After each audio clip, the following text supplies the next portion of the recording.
Hello, and welcome to episode 104 of the CinePhellas Podcast. That's right, CinePhellas, the only place where after episode 5 of WandaVision, I feel like Evan Peters is a dude playing a dude disguised as another dude. In the eyes of a ranger.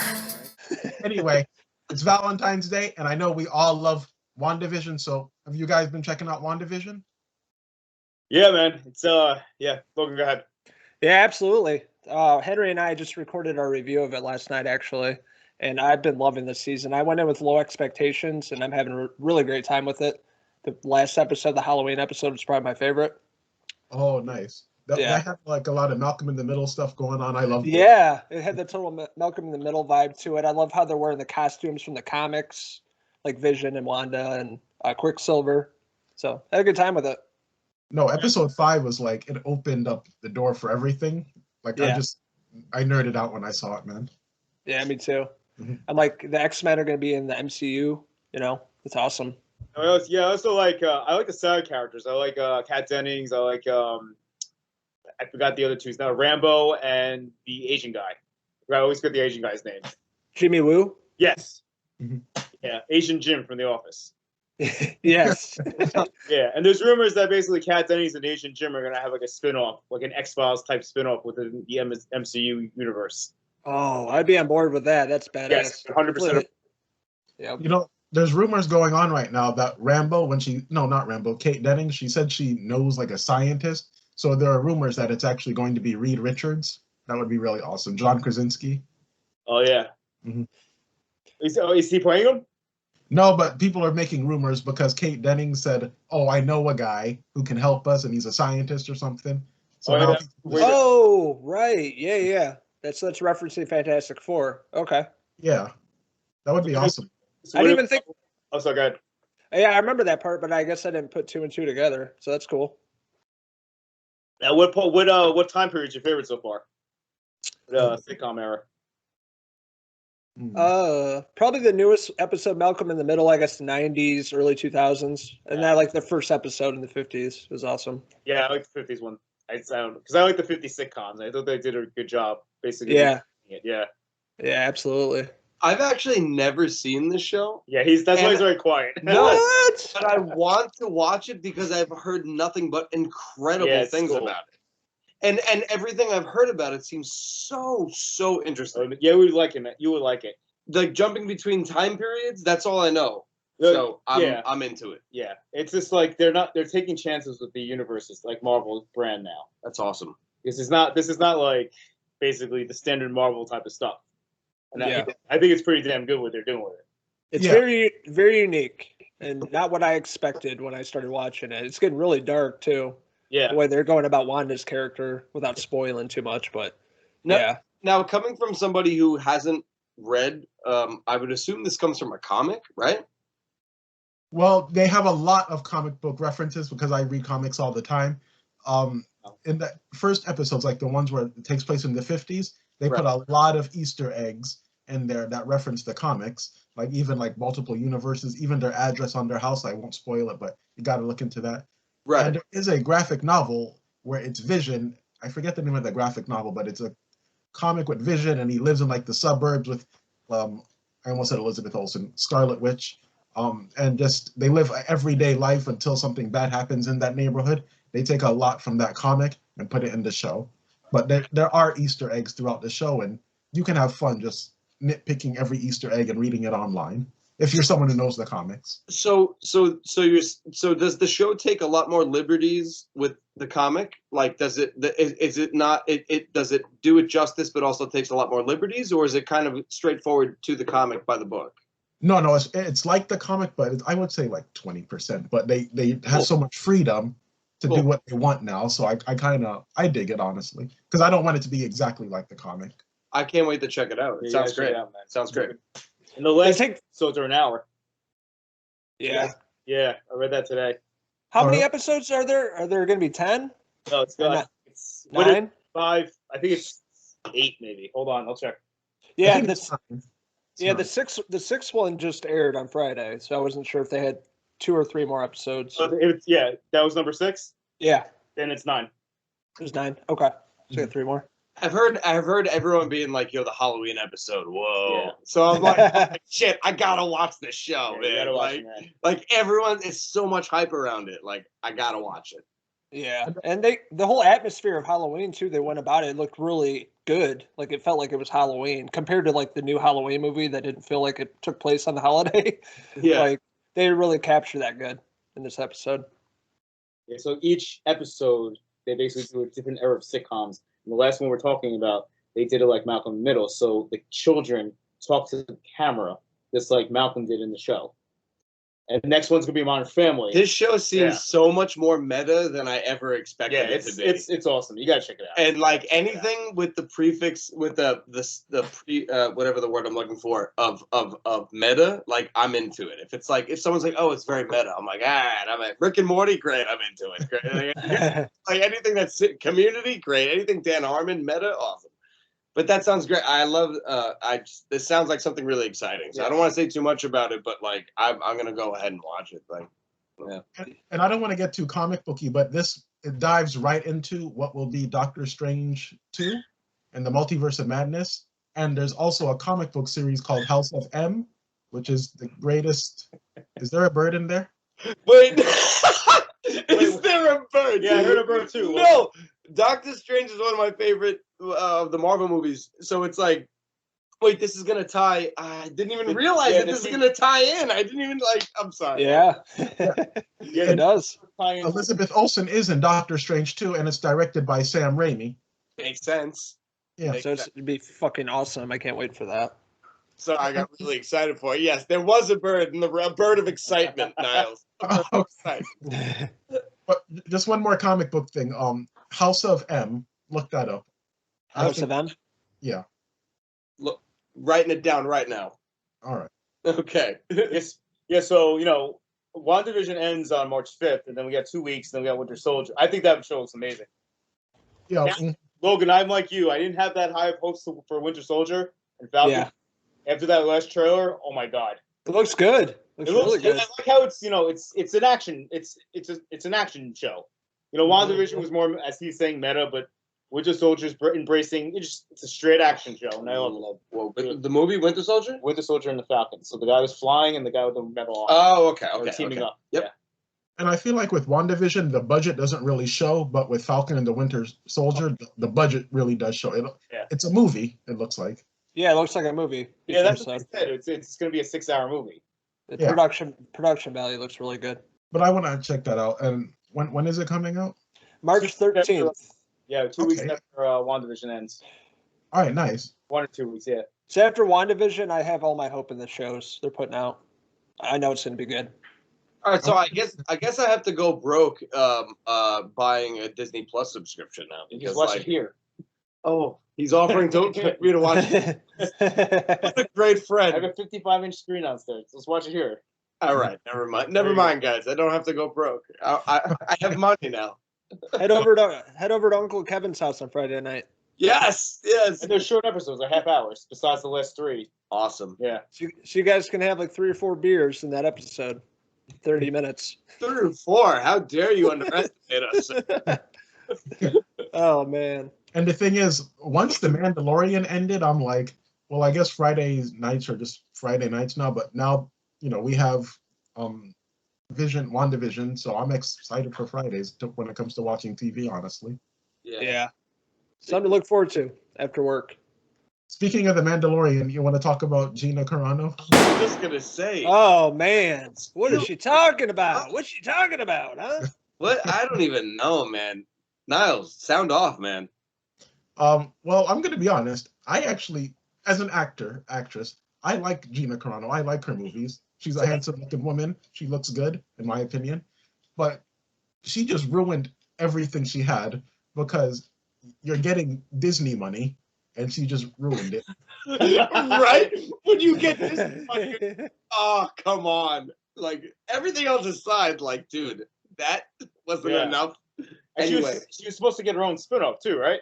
Yeah. Oh, yeah, she ruined that, yeah. Oh. Yeah, she wrote that. It was the New Republic or something. She was going to be the lead in that Star Wars spinoff. Oh. But yeah, man, shit pisses me off. Like she's Yeah. actress. How do you feel about it? Yeah. Why does it piss you off? I'm curious. I want to know how you feel. Well, because she's comparing being a conservative to being a Jewish person in Nazi Germany. Crazy, stupid. How do you do that?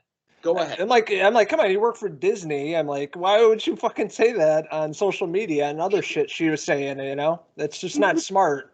Yeah, even if you don't work for Disney, like, I'm sorry, like, but don't say that. Don't say that. Don't say that. If you think it, just type it in your phone, like a notepad or something. Don't put it on social media. You know, if you need an outlet, The Carano Diaries. Carano Diaries, yeah. Oh yeah. Do what Creed did. Oh, Ryan, remember when Ryan set up on Twitter? Creed Diary. Wait, what is it? Creedthoughts.com.org/ And it was just a Word document that he opened. Oh man. Creed Thoughts. Yeah. She's not like the best actress, but I was looking forward to where they were going to go with the character. Yeah. And my thing is, Disney gave her so many chances because even before, she was saying crazy stuff on social media, and it's like strike one, strike three, and then like the mouse is like, you're done. Well, that's the thing. It's like you saw her on screen. You saw her in a Star Wars like production. You saw the strong woman. It's like awesome. Like this woman can be an example for other little girls. Yep. And she's not. It's not pandering. It's not corny. She's actually tough and fucking And she cool can fight. as shit. And she can fight. Awesome. I'm all in. And Right. that happens. And it's like, dude, please just say, just reel back. And you're like, no. And then she does it anyway. You're like, Yeah. shut up! Stop talking! Right. Yeah, I'm like, come on. What are you Right. doing? Yeah, And it's just stupid. I feel like, and it's like part of me wants to be like, please, like I'm still hanging on by a thread for you to say something a little redeeming. Please. And then I hear she's doing a film with Ben Shapiro about cancel culture. Yep. Yeah. Really? Please. Oh, dude. Huh. I'm like, dude, you're doubling down. Like, why not? Like, why? Like, what? Not why not? Like, why are you doing that? It's like, well, whatever. Crazy. For those who watch The Simpsons, I feel like they're gonna pull a Poochie where they're gonna mention her character, and then it's like she went off to space and she's gone. Oh man, But I'm so disappointed. she's gonna get replaced. They're just gonna replace her. With Oh, something. dude, she's gonna get replaced in a heartbeat. Yeah. I Yep. wonder who they'll replace her. What actress will replace the Yo, if character? you replaced it with Gina Davis, that would be fucking badass. Like, Gina Davis. Gina Davis from Long Kiss Goodnight. Oh yeah. That would be sick if she somehow had the energy. And where's Gina Davis right now? She's old. Side note, never mind. I'm sorry. I'm getting off topic. I'm sorry. Maybe we could bring that up in the next podcast. Who would replace her? I'm trying to think of somebody. I got nothing. Yeah, really, I don't know anyone. Did you guys see Haywire? With Gina Carano, whatever her name is? Mandalorian? No, I haven't seen it. Oh. Soderbergh did it. Steven Soderbergh did it. It was like an action film. And she was like the heroine. No, I didn't see that. Yeah. Oh, Haywire. That came out like 7 years ago. Yeah, years ago, yeah. Oh, I remember that movie. I forgot about it. Time for a revisit, huh? Not really. You know what show I watched? I watched the first episode with my dad because he recommended it for me. It's with Bryan Cranston, where he's a judge. Oh, yeah, how was that show? The first episode is really good. Really? That's all I'm gonna say. What's the name of the show though? Is it streaming? Yeah. It is. On what? Amazon, HBO, Amazon, yeah. What's the name of the show? I can't remember the show. Let me Google it. I'm gonna look it up for tonight. Brian, I'm all in for anything Bryan Cranston since post Breaking Bad. Your Honor. That's the name of the show. Your Honor. That's right, Your Honor. Okay. I only watched the first episode, but the first episode draws you in. You never heard of it, Logan? No, I'm looking it up now. Yeah, I've seen previews. It looks pretty good, but Oh, it's a show. yeah, it's a show. Yeah. Oh. Is it a limited series? It's one season or is it like multiple? So far, I'm on just the first episode. I think it's only one season. It's pretty new because it came out December. Yeah, it looks like it's one season for right now, obviously, because there's no second season. But yeah, I'm gonna play the shit out of this when I get home. Can we curse on this? Yes, of Okay. course. Oh, Play the you betcha. shit out of this when I get home. Profanity is our native tongue, Oh, especially us Irish lads. I love the land of profane. Yeah, me too. Yeah, but definitely check out that first episode. And Absolutely, without a doubt. Yeah. Especially Like I said, Cranston, I love him. oh, dude, Cranston. He's like the he's like my Keanu Reeves. Like he could do no wrong. Like if an article came out tomorrow that he like abused somebody, I will honestly be destroyed. I will he's my god. Like that already happened with Louis. Like I loved Louis, and then that happened. I'm like, all right, I got to separate myself. But then if something happened with Cranston, I don't know what I'd do. He's such an. It's gonna happen. Everybody in Hollywood raped somebody 35 years ago. him and Gina Carano tweeted each other. I still do love Louis. You know why? I feel like he's just a huge fucking dope. He's not a Weinstein. He's not one of those guys. He made a stupid mistake, and I know he owned up to it. But like I don't know. I think he's such a funny guy, man. But like at the same time, it's like you gotta pay attention to what happened. So it's like it's so weird, man. That it's like same thing with Gina Carano. It's like, oh, I loved you. Oh no, why'd you do that? Oh no. No, Logan, you brought up the fact that like she was always tweeting, and she was. Do you feel like Twitter is like an addiction, like out of all the social media? Yeah, I think so. Especially for celebrities, that's what they use. That's their outlet. What is is an addiction? One of the jobs I worked at as a teacher. Yeah. So in a very Republican town, it was like full of cops. Every child in that school, one or two of the parents were cops. And what happened on January 6th, there was this very liberal teacher who sounded off on cops, posted on social media, and he's friends with all his former students, and he got fired. He got let go because they protested. All the cops protested like in front of the school. What? Yeah. But what is so addictive about Twitter? Like, is it just like you can say whatever? If you look at because I'm friends with a lot of, once you graduate high school, I'll become friends with you on social media. Yeah. And it's just, they have no filter. They think they're immune to punishment. But, and they some of these kids tweet really crazy stuff. And I'm like, I would not tweet that if I'm looking for a job. No, people I know too, like they share the crazy things, and it's like, why are you saying that? Yeah. You know what's crazy? I literally had this thought walking out of the shower this morning. My naked Italian body was in a. I'm kidding. Was in a towel, and I was like, what happens if Twitter just disappears?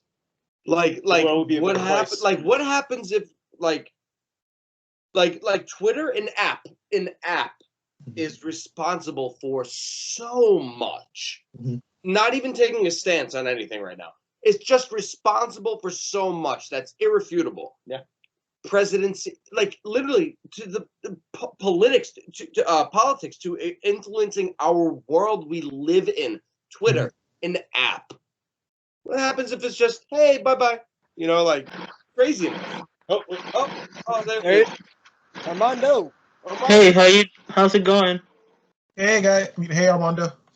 Hey. Okay, got it. We're talking about Twitter. Oh, okay. Yeah, we're on a little rant about Twitter. Sorry about that. Oh, okay. This my friend Jesse. Hey, Armando. Hey, how's it going? Good. Nice to meet you, man. Yeah, nice to meet you too. The top of your face. You look like Wilson. Home Improvement. Yeah. There it is. Yeah. There it is. There you are. Beautiful face. Yeah. Look at that punum. So Armando, we were talking about, before we started ranting on Twitter, we were talking about WandaVision. Have you seen the latest episode? Yeah, I caught up on it. I really liked it. Wait, I like where it's going. Wait, no spoilers, Armando. I've never seen it, but just letting you know, no spoilers. Yeah. Okay. Yeah, no, Okay. I like where it's going. Like the story, like overall, like I like how it's like merging together with like some of the other stuff that's going on in that world. Nice. Yeah, I absolutely. feel like I said this on the last podcast. I kind of want them to do a 90s episode, but have the Fresh Prince of Bel-Air opening with like Vision in the chair like Will Smith. That would just be a funny visual. Oh, Yeah. that would be. They should do Yeah. that. How do you feel about the Halloween episode, Armando? That's like the biggest reaction I've gotten so far from a non-watcher. Yeah, I liked it. Like I like that they pointed out how like Elizabeth Olsen and Evan Peters don't have the accents because like they're supposed to be Russian, and then there's like just one. Oh yeah. Yeah. Yeah. Yeah, like it felt like it kind of like for some reason like the beginning of it reminded me of Malcolm in the Middle, and then like at some point it just kind of started. Then it started feeling like kind of like a Disney Channel like sitcom a little bit, like from like the kind of stuff I used to watch. Like I like that, but I like that it didn't like, and the kids got more to do in this episode, and I like that. I like and Catherine Hahn was really good. She's always good in everything. Like she didn't do that much, but I did like when she was in the car. There's like a scene with her. She's in the car. It was kind of amusing. Nice. Yeah. Yeah, but I like now that it's like they're not really like just we got to do all the specific like things from every decade. They're just doing their own like thing. Like, but I don't know. I want to see where it goes because it seemed like they're kind of not entirely just set on just the sitcom aspect of it. Like they're trying to kind of merge like what they're gonna set up for the future as far as like continuity of the characters and like where like the overall story with like where Wanda and Vision is gonna go. And like I like that stuff, and I like the side stuff that's going on, like with the whole sword thing that's going on, and like everything that they're doing. I'm still very much invested in where it's going. Yeah, I said it's really hard to talk about without spoiling things. I know, right? I felt so bad. I'm like, go ahead, talk about it, Armando, but don't say anything about it at all. Yeah. We like Wanda and Vision, and that's it. That's all we're gonna say. Oh yeah, so bouncing off Mandalorian also. So what do you think about Pedro Pascal as Joel, Oh, nice. The Last of Us? Yeah. I love it. Me It too. works. Yeah, it's a good choice. Yeah. And I don't remember the girl was in Game of Thrones, but I don't remember who she played in Game of Thrones. She was. I'm just trying to think of this recently. Is the girl who's playing the female counterpart who's in Game of Thrones? She's playing Ellie in The Last of Us. Wait, Logan, hook it up. Tell me who's playing her. She played Lyanna Mormont in Game of Thrones. She was that little mouthy girl in Game of Thrones. Oh, the tiny girl who was like in charge. Yes. Oh my God. Yes. She's playing Ellie. That's I Yes. think we talked about it on the podcast, but I always thought Hugh Jackman and I forget her name, Caitlin Dever, the girl from Booksmart. She's too old. She's too old. She's too old because Ellie's like 12 or 13. Yeah. Yeah, I guess, yeah. Yeah, she's probably in her early 20s now. Caitlin Dever. Mhm. Now, who's gonna play Abby? Dolph Lundgren. I must break you. That's what I was thinking. It'd be a good casting. No, do you know who's doing the show? No, Did you see Chernobyl? I did see Chernobyl. So imagine they're doing the show. The people who did Chernobyl are Okay. doing The Last of Us.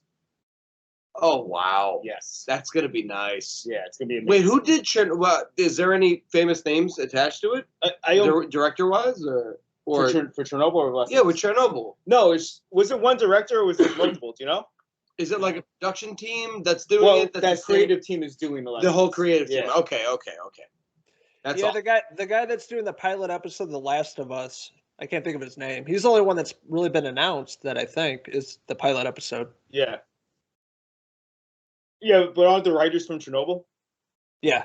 Okay, yeah. So it will not lose the bleakness. It will not lose the depressing nature. If there's one scene that has that one feeling, do you remember that scene in Chernobyl? Spoilers for anyone who's never seen Chernobyl at this point. But that one scene where they're on the bridge and the family's celebrating, like, oh, look, and then the breeze fall. That scene I got sick to my stomach when I watched that. I was like, oh my God, you're going to die. Get out of there right now. So, like, if that show has any sort of that kind of deep pit in your stomach, like fear, I'm down with it. Go ahead. That was one of the scariest shows I've seen in a long time. Yeah. Like, I thought it was really well done. And that guy who was basically falling apart, the firefighter who was slowly dying, I remember reading that that was like the PG version of what actually happened in real life. Yeah. Wow. Yeah. Really? That was intense. Yeah, they said like that's the PG version because that made me want to kill myself. It was intense.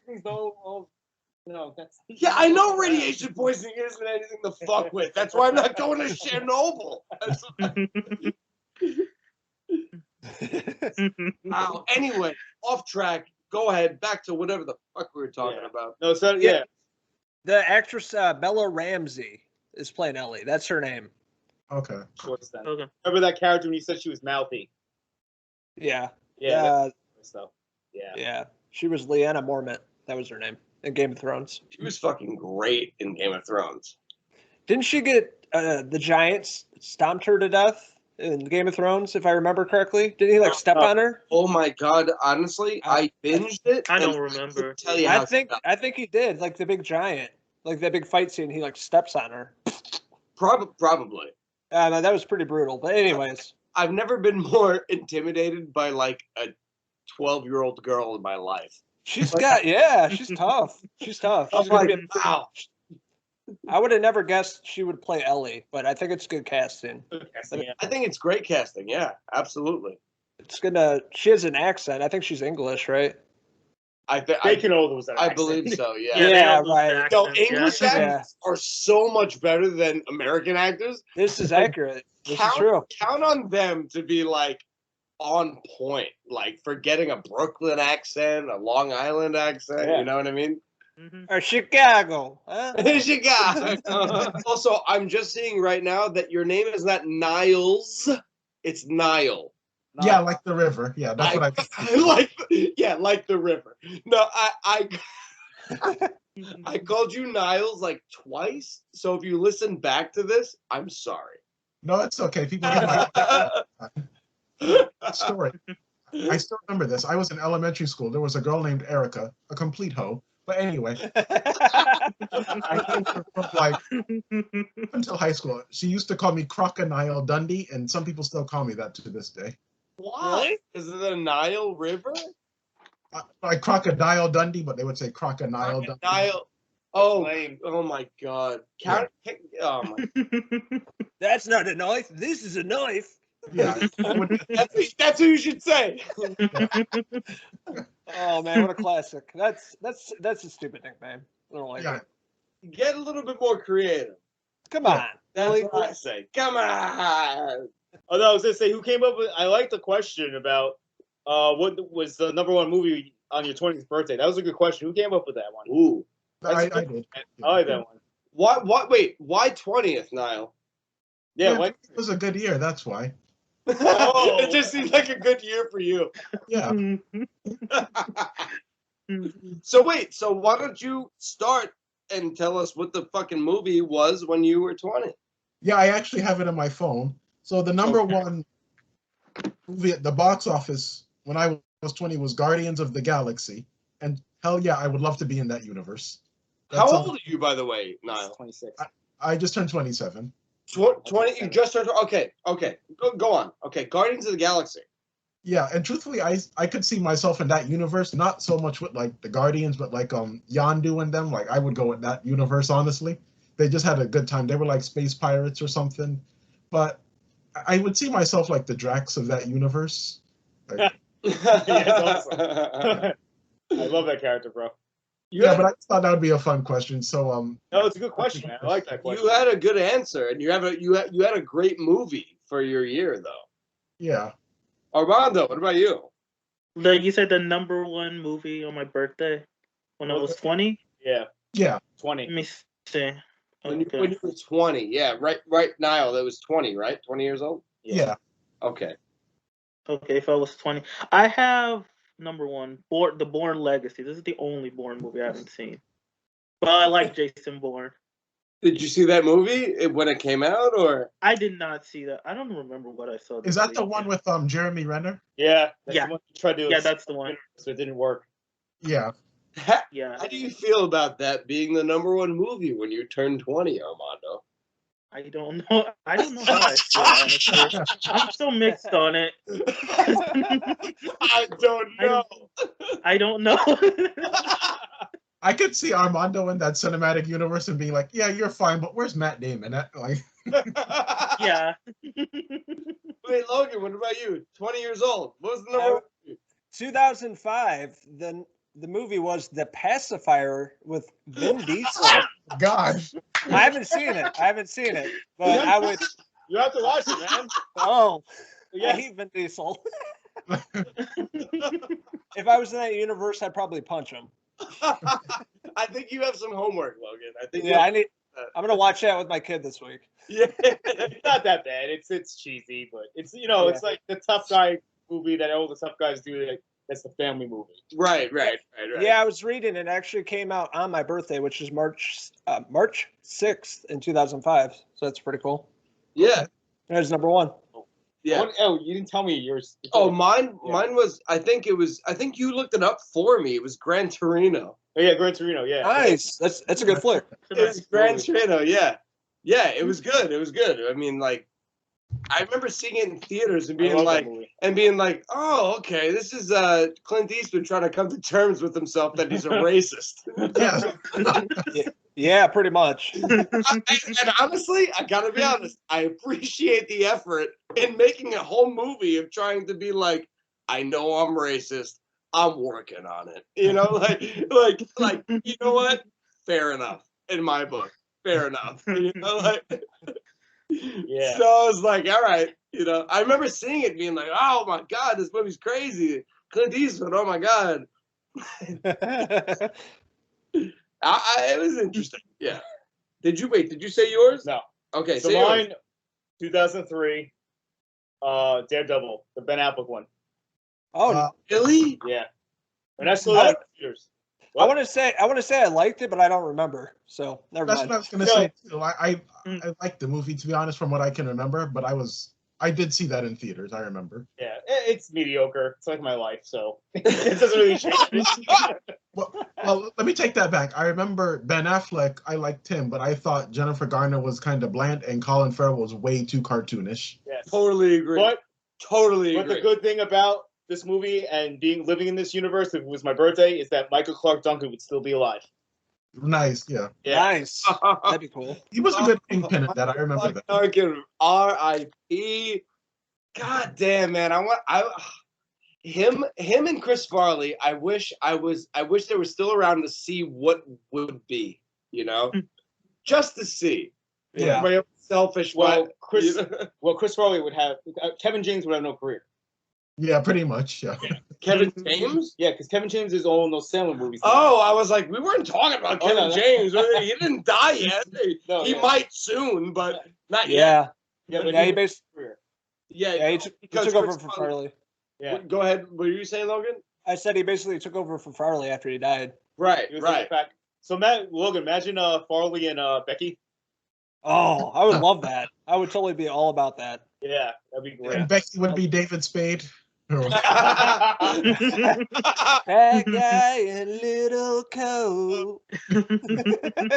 I have memories being like 6 years old doing that in front of my family, being like, bad guy. It's so real quick story. Very quick story.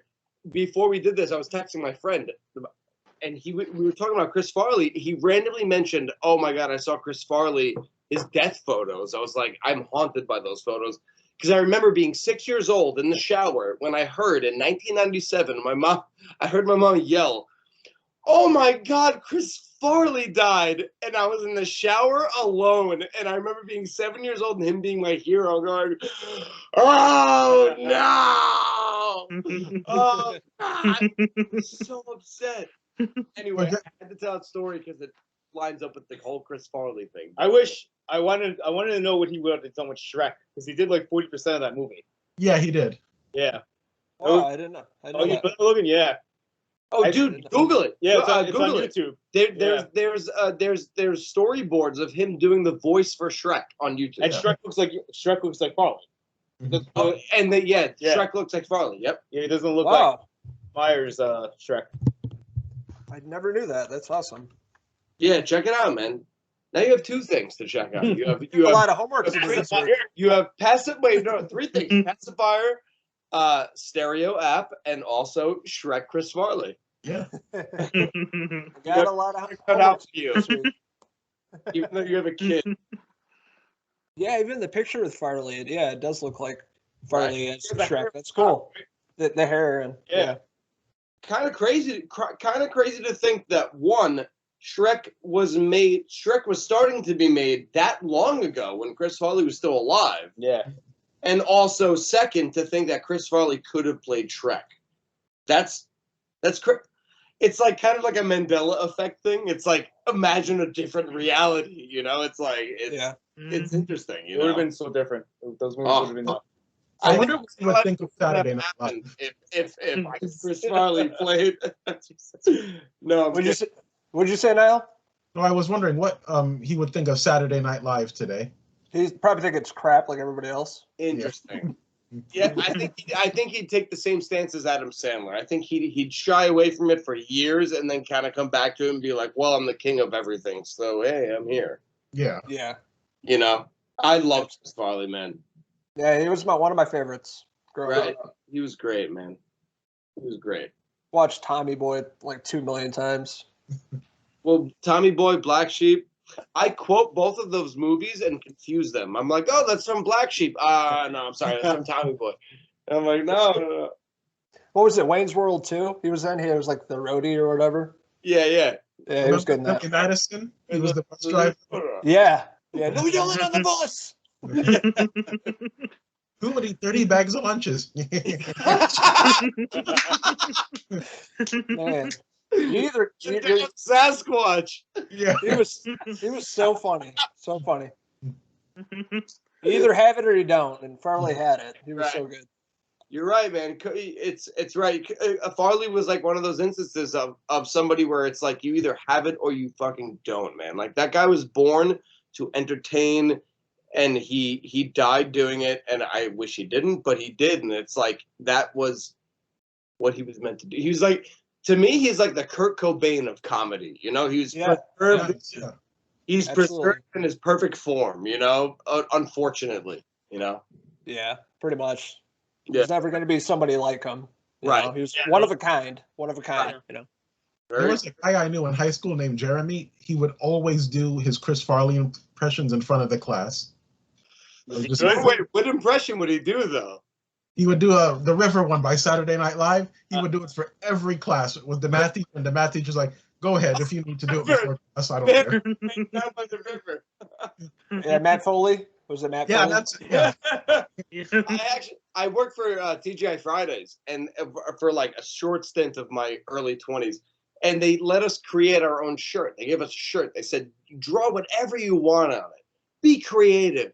Show us your flair." And I said, okay. So I got a portrait of Chris Farley as Matt Foley saying, "Living in a van down by the river." And then like one of like 10 customers got it. And when they did, I was like, "You're cool. You get it." I did catch 2 movies. The one with Jared Leto and Denzel Washington. I didn't see that one yet. How was it? Speak on it. Tell me. Well, I saw this too. Armando, I'll let you talk about it. Yeah. No, I think like it's a Denzel movie. I like Denzel. And like my mom watched it. We watched it together, and even she was kind of like mixed on it. Like as a whole, like if you like Denzel, there's still stuff to get out of it because it's kind of a standard procedural thing. And I did like the whole like them kind of solving things. It got kind of boring at a certain point though. And I'm like, okay, I've seen this story way too much. Yep. Like sometimes when these stories kind of keep going, I'm like, you could have just made this a TV show. Hey, what's the story? What's the story? It's basically like Denzel and Rami Malek they're like basically like investigating this murder, and maybe Jared Leto did it. You never really see how it's gonna resolve, but also it's a period piece for like no reason. It's like in the 90s. Yes. Yeah. I don't know why they did that, because it looks like it could have been made like yesterday, but So wait, Yeah. in the 90s, and you feel like it just could have been set in fucking wherever. There's not too much 90s stuff in it. They show a Dare poster and a No Doubt poster, and that was honestly all I got. So it was definitely exactly. just like a writer that was like, oh, I want to tell a story like this, but also I grew up in fucking 1994. You know, like probably, yeah. Yeah. I think that's exactly what happened. Yeah, but keep going. I'm sorry. Yeah, no. So like as a whole, like I like Denzel, and I kind of feel like out of all the Denzel stuff I watch, like I feel like he coasted the most I've seen him do in a movie in a while, and he never coasts, but like this one, he felt like he was really comfortable more than I usually see him get comfortable. Like him and Rami Malek, they kind of worked okay together, but like I feel like the movie kind of didn't really let him because it was kind of a buddy movie at times, and then it's like it kind of didn't really let him do too much. Because he also kind of wanted to be True Detective a little bit too, where it's like kind of like their inner issues, and like that kind of starts to affect the case. Question. And, yeah. Do you feel like Denzel phoned it in? I think he did. Yeah, definitely. Yeah. He was like way too comfortable. I think the patient came and he was comfortable. I'm sorry, Armando. Wait, Logan, you watched it? Yeah, I think so. It was a few weeks ago. I watched it, and I'm like trying to remember what the hell happened. Like nothing happened. There's cops. It's very cliche. That's the way I'll cliche. Mm-hmm. Yeah, it's like 100 other movies. Nothing really memorable about it. I was Jared Leto in it. I like. He was Jared good. Leto. He was the best part. Probably. Yeah, the best part. Yeah, he was really good. The best part. Yeah, Rami Malek and Denzel were just boring. Yeah. No substance. Yeah, I heard Rami Malek sucked in it. Yeah, he had a weird like face. I don't know. He was just. I think that's just his style and everything. He's like, Face. I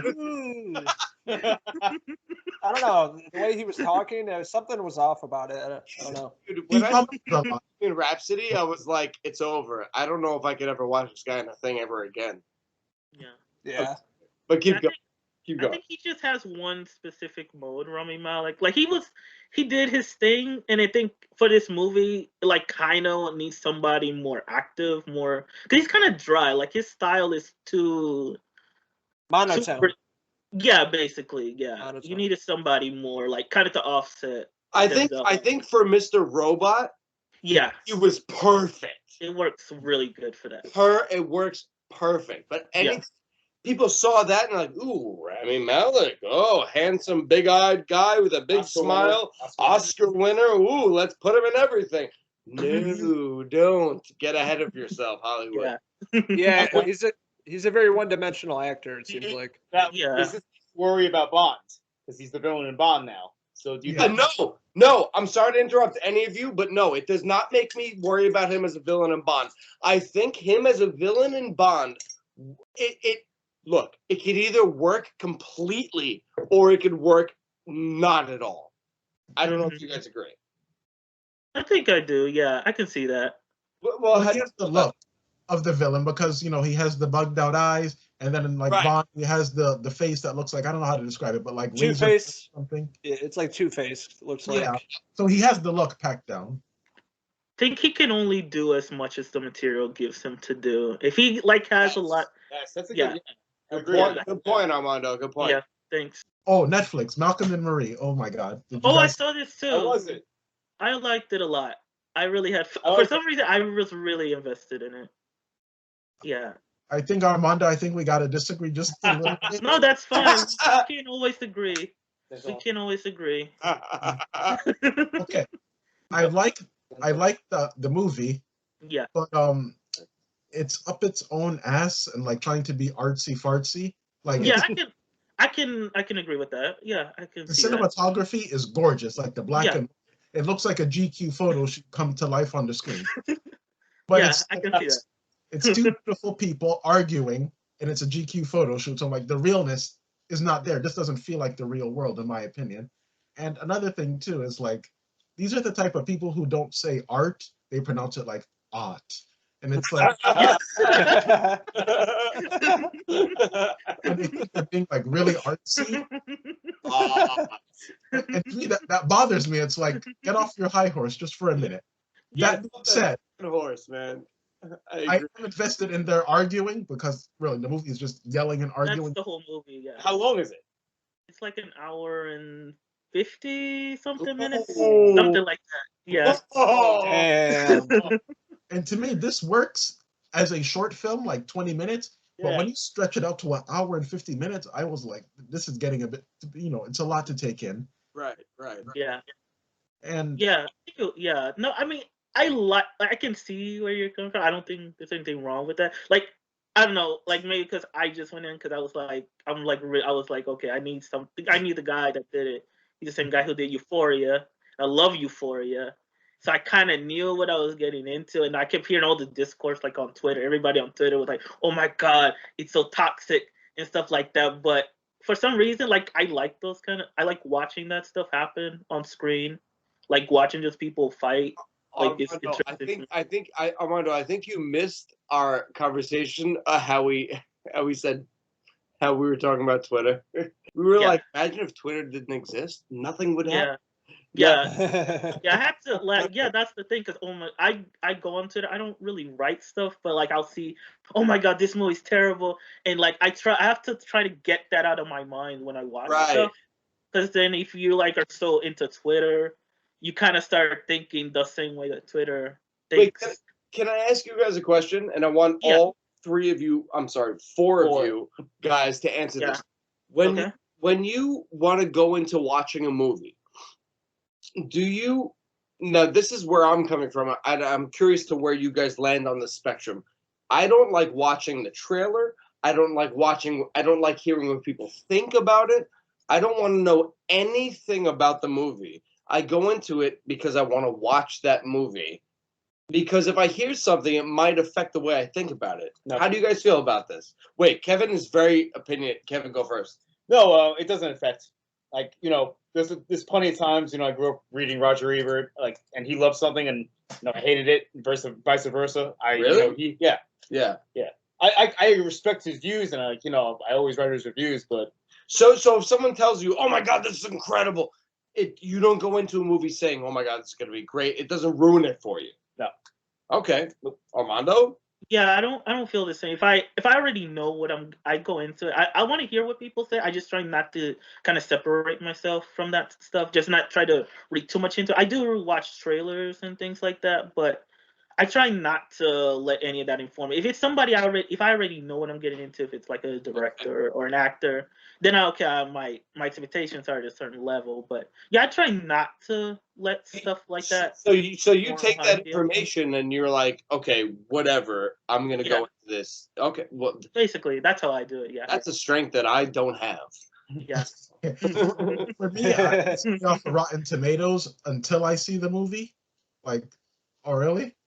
No, Rotten Tomatoes is trash. Yeah, I don't trust Rotten Tomatoes.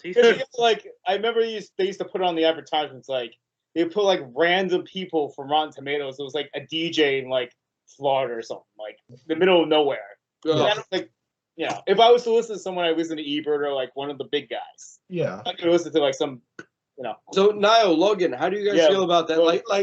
How is your movie-going experience affected by what people tell you prior to?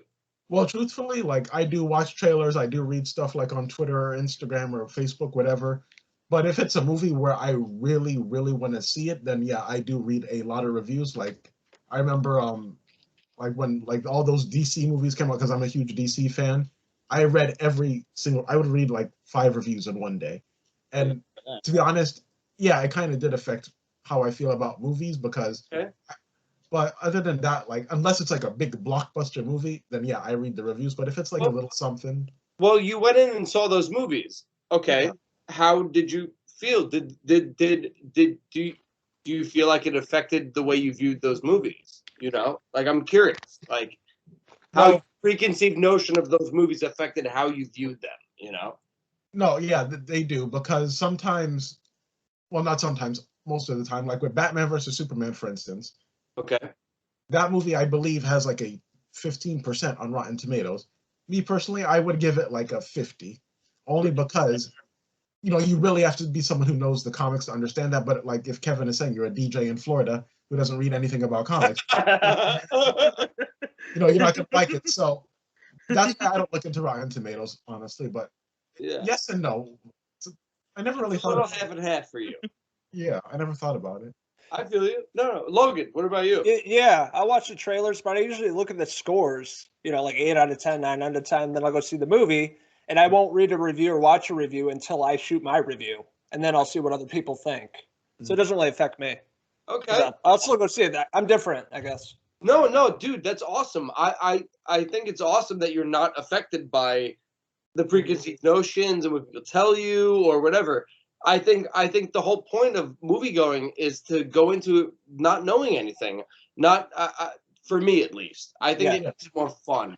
Going into it knowing, okay, I'm going to see a Batman movie. I don't want to know anything else. I want to go into it and I want to judge it evenly. Go ahead. Yeah, exactly. I watch like one trailer and that's it. I don't want to see any more. Right. Give away the entire movie. So those I don't. They do. So like for instance, the Batman trailer. I saw that one trailer. I'm sold. I don't need anything else. Exactly. Batman, exactly. I'll watch everything Batman. I'm a big Batman guy. Yeah. Yeah. But like, it doesn't affect my opinion. Like, I'm not gonna go say like I like the movie even though I don't. Like Malcolm and Maria, that's a movie that's rated well, but I have little issues with it, to be honest. So that's just my opinion, though. Cool. No, that's awesome. I was just curious how you guys, because I know myself, like if I see it, I wish it wasn't this way, but it's so easy for people and trailers to ruin movies for me. Because I get so hyped up. I'm like, oh my God, everyone said it's so great. Oh my God, great. Oh my God, I'm seeing Inception, like whatever. I'm just giving an example. And I'm like, and then I'm down because I'm like, oh, it was good, but like, like that's the way I am. So like the fact that you guys aren't is awesome. I think that's great. I think that you could hear whatever you want and still go into a movie and say, I'm still gonna enjoy this with my filter, right. That's great, Like me personally, I don't need 17 trailers for the Snyder Cut. That's what, right. What do you think right. Of that? Yeah, what do you think of that? Yeah. Yeah, since you're a big DC fan. Truthfully, I hated the Justice League movie in the theater. Like, God, it was awful. But and I do feel like the Snyder Cut is going to be better, but not by much. That's my. That's how I feel. Man. For what? It's going to be too goddamn long. It's 4 hours. Yeah, you gotta experience it. You have to experience it in one sitting. 2 hours in, I'm all. No, really, I'm putting on an adult diaper and watch straight 4 hours. Like that's how it's going to be. Yeah.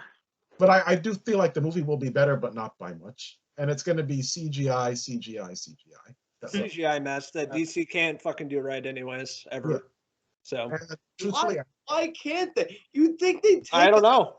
Clue from Marvel. That's long. That's the point. That's why they suck, because they try to ape Marvel and they can't do it. Wait, they're trying to what? They're trying to be like Marvel. They're trying to be. They're doing a terrible job at trying to be like Marvel. They did it the opposite way. Like Marvel builds up to the big Avengers movie. They started with the team up, and then they basically we're gonna have all these movies. Okay, fair enough. But if they're trying to be like Marvel, then they're doing a terrible job. That's all I'm saying. This is another example. Going back to what you said, like I actually like Jared Leto as the Joker. I don't hate on him. I have issues with it. In Suicide Squad? Yeah, I don't mind it, to be honest. Interesting. Okay, go, Niall.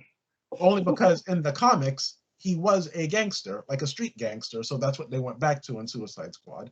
Okay. So because, with Jack Nicholson, he was a gangster, but he was like a gangster like in the mafia type way.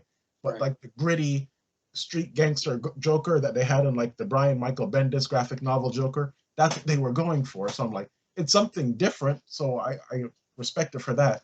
And plus, there's no way he was going to go in there and do what Heath Ledger did, because everybody would hate him even more. Right. So he had. I think that's awesome that you said that. But I'm also sitting next to Kevin, and he's like rubbing his ankle right now in nerves, like trying to respond to what you're saying. Because now I'm noticing that there's like you liked it, and Kevin, you didn't. So I want to know what you have to say to what Niall had to say. It's all right. I didn't like Jared Leto as the Joker in Suicide Squad. I thought it was too hammy. I thought it was idiotic. I hated the tattoo on his head. Hates the tattoo. In Batman Forever, that's what he's going for, but that's because that's what they told him to go for. Yeah, I didn't like Suicide Squad. And truthfully, I feel like he's going to be the same in the Snyder Cut, just they took the tattoos off. So that's what I'm saying. It's different, and it's better, but not by much. And he has long hair now too, right? In the Snyder Cut. Yeah, he looks like the Texas Chainsaw Massacre a little bit, like with the apron, and he looks like, you know. Is it? Look, I'm not as invested in comics as you, Niall, and the whole world of everything. I'm going to be honest, but does it seem weird to you, like it does to me, that he's doing a second variation of the Joker? It doesn't make sense. Because it tells me, oh, I fucked up with the first one. Let me do a second one. Yeah, it's like it's weird. I'm sorry. It's just weird. No, even as a comic reader, it doesn't make sense. And there is a comic. I wouldn't really suggest it. It's in the New 52, and they did a whole series on it. There are 3 different Jokers, so unless they do that, that's the only way it can make sense. Do you feel like, as a fan of the Joker in comics, that that Jared Leto is literally trying to be like, I'm sorry, I fucked up. I'm the Joker. I'm gonna do it. Do you feel like that? Yeah. Which is not it's so ingenuine, and it's so oh God. I'm sorry. No, I think you have a better point of view loving comics more than I do. So I'll let you speak on this more than I will. But it just seems ingenuine to me. You know what I mean? Mm-hmm. Okay. All right, Niall. Okay. I got you.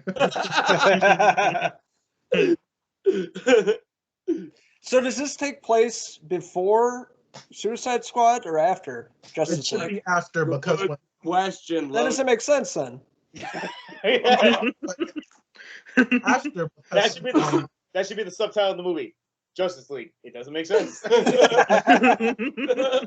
Darkseid comes after the events of Suicide Squad, so that scene where we see him with the long hair, if it's not a dream sequence, it's going to be, this is the future. So this is supposed to be like an older Joker in the future with the long hair, which they've had before, where he has the long hair and it's like an apocalyptic future.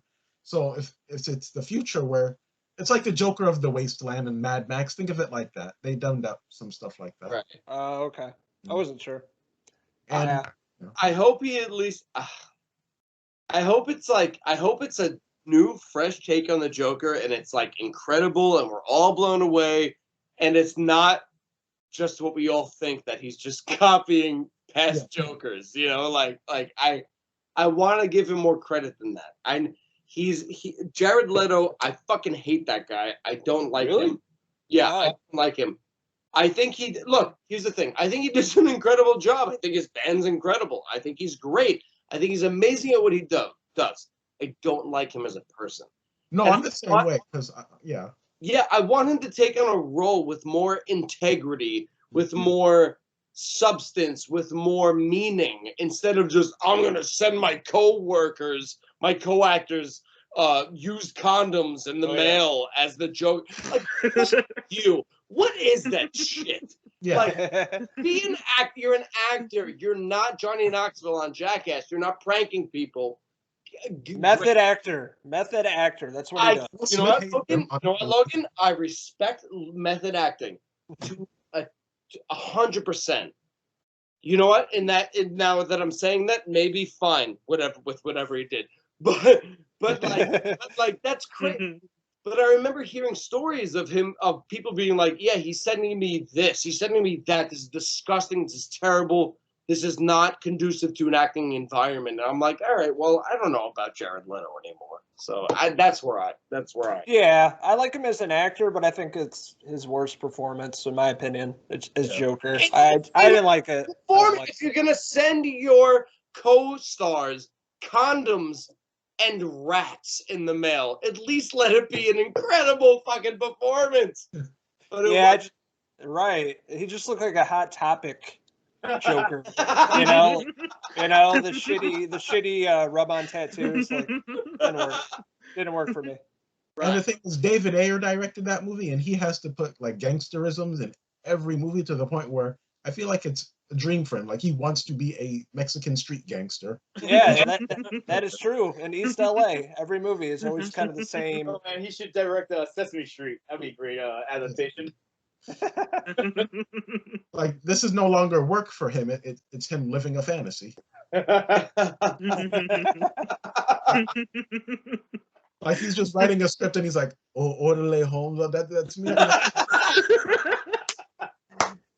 In reality, he goes to East LA and get his ass kicked or killed. Yeah.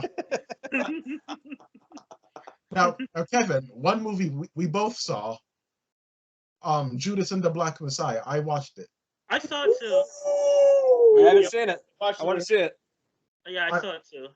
How did you guys feel about it? Kevin, sound off. All right. So I liked it, and I love Lakeith Stanfield, and I love Daniel Kaluuya. That's his name, right? Mm-hmm. And their performances were amazing. Oh. But I did not think the direction matched their performances. I think their performances were way better. I thought the movie was kind of mundane and middle. Yeah, I felt the same thing. But I thought they were. Yeah, amazing. they did a great job. Yeah, that's how I felt.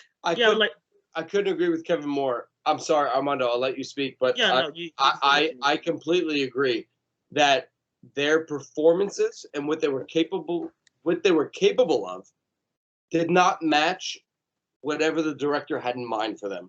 They were Kevin mentioned that there should have been more of the Black Panther activity and less of J.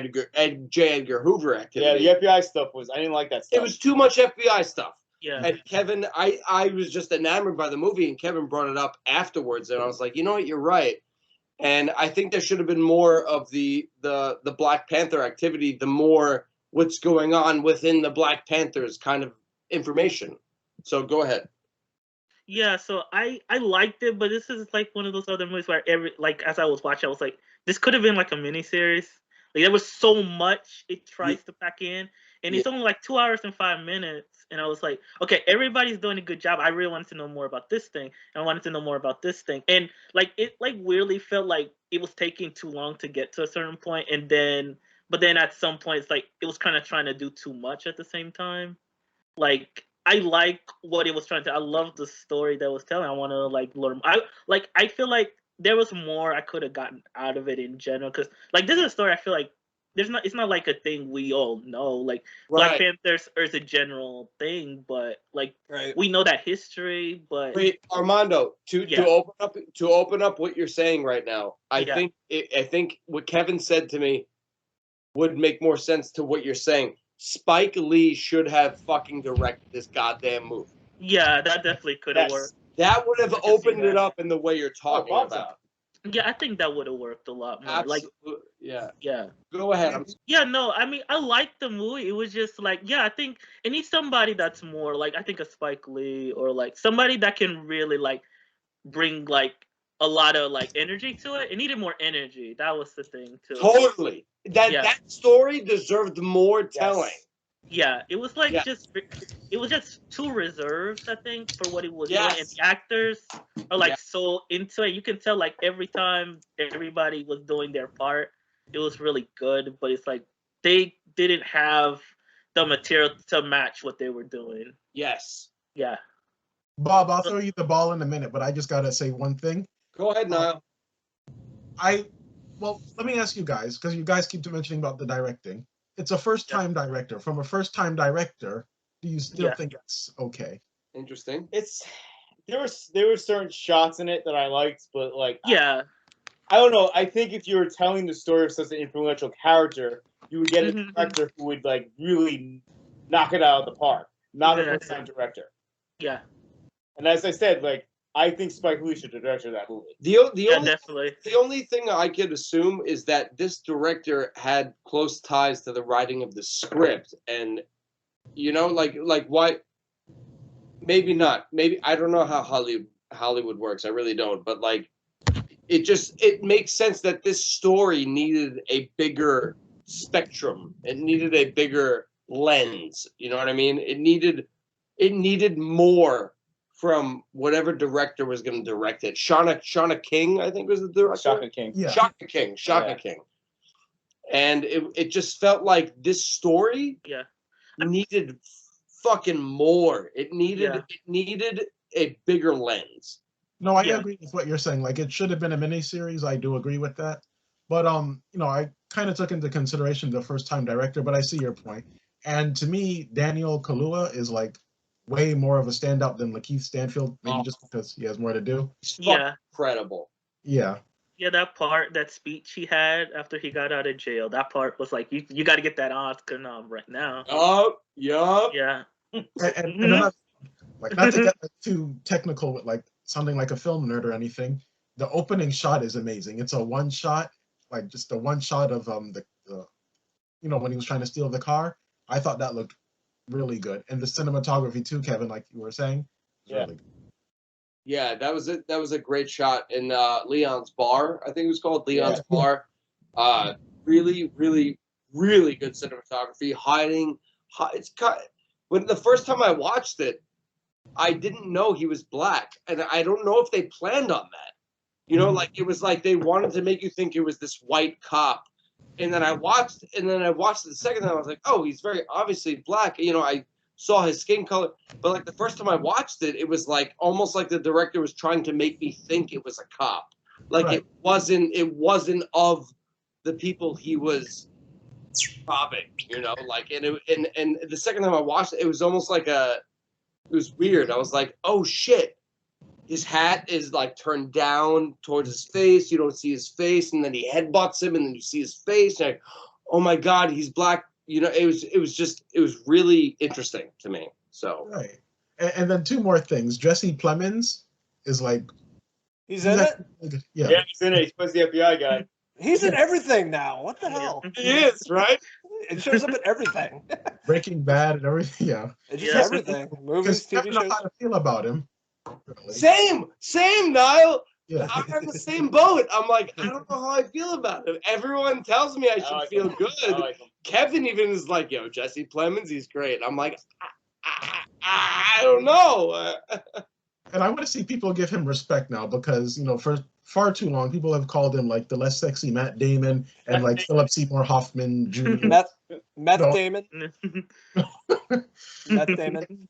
I can't help but feel like he should play Philip Seymour Hoffman in a biopic. He put his son in The Master. Oh, he did? Yeah. Well, wow. Yeah. He's a good actor. A lot of people give him shit, but he's a good actor. I like him a lot. No, really, he is. And then he was in Game Night. He's funny too. Yeah. He kind of proved his stance in the industry, Yeah. I feel like he's been married to Kirsten Dunst this whole time. He's got some longevity. Yeah. Ooh. Bob. It's my friend Jesse. Oh, hey, Bob. What's up? Jesse, nice to meet you, brother. Wait, nice to meet you, too. Wait, he's married to Kirsten Dunst? Yeah. For years. Yeah, they met on Fargo. Yeah, they met on Fargo, Yeah. Wow. You kill someone and put them in a ice chest together, you're pretty much bonded for life. Yeah. At least that's how we do it in Chicago. Yeah. This is true, Bob. And then with another thing too, I just want to mention about Judas and the Black Messiah.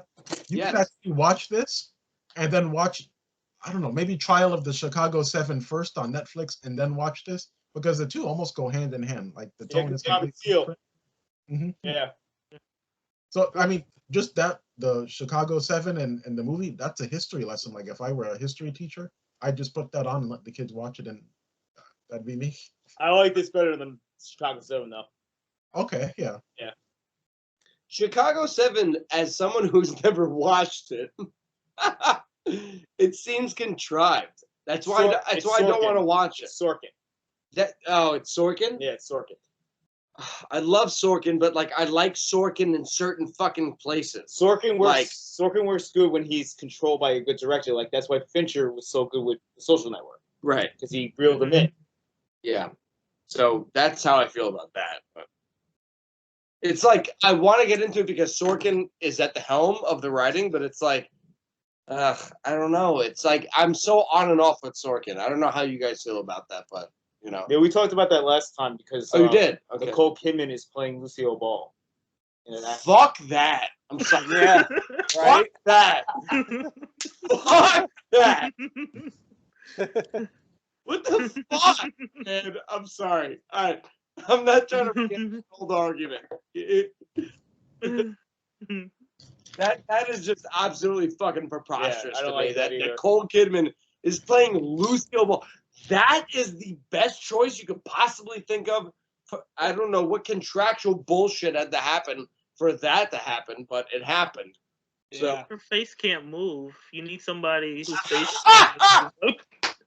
I mean, that's all I can say. He can't fucking move, Armando. The face can't move. Yeah. Bob, we started talking about WandaVision. Did you catch up with it? Oh, you're damn right. I watch that every Friday before work. Bob, real quick. Non-viewer, try not to spoil anything. Sound off about how you feel, but just keep that in mind. I think that this is a necessary, mind you, I love every aspect of it. I love the way it's written. I love the way it's acted. I love every nook and cranny that they have pleased me. We just have put it, think of it as an English muffin of cinema right here.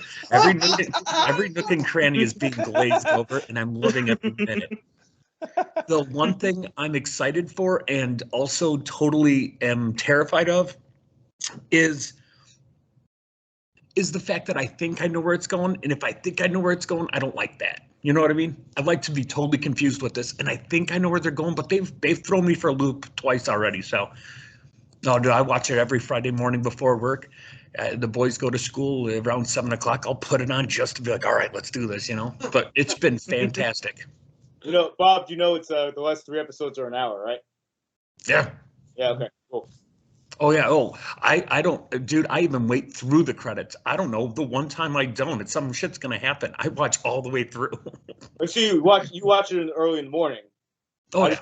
That's the first thing I do. Because I'm working at home, because we're still remote. And before I start work, I purposely wake up early on Friday morning. I watch it for school. Yeah, Fridays used to be for the Mandalorian. Now for me, it's all WandaVision. Yep. Same here. My big thing with it is the fact that my wife has actually come in and saw it. Went, wow, so Elizabeth Olsen's actually becoming a real actress. And I was like, yeah, see, she's already better than her sisters. I think she is. Yeah. I mean, honestly, the last time the twins were relevant were when they turned 18?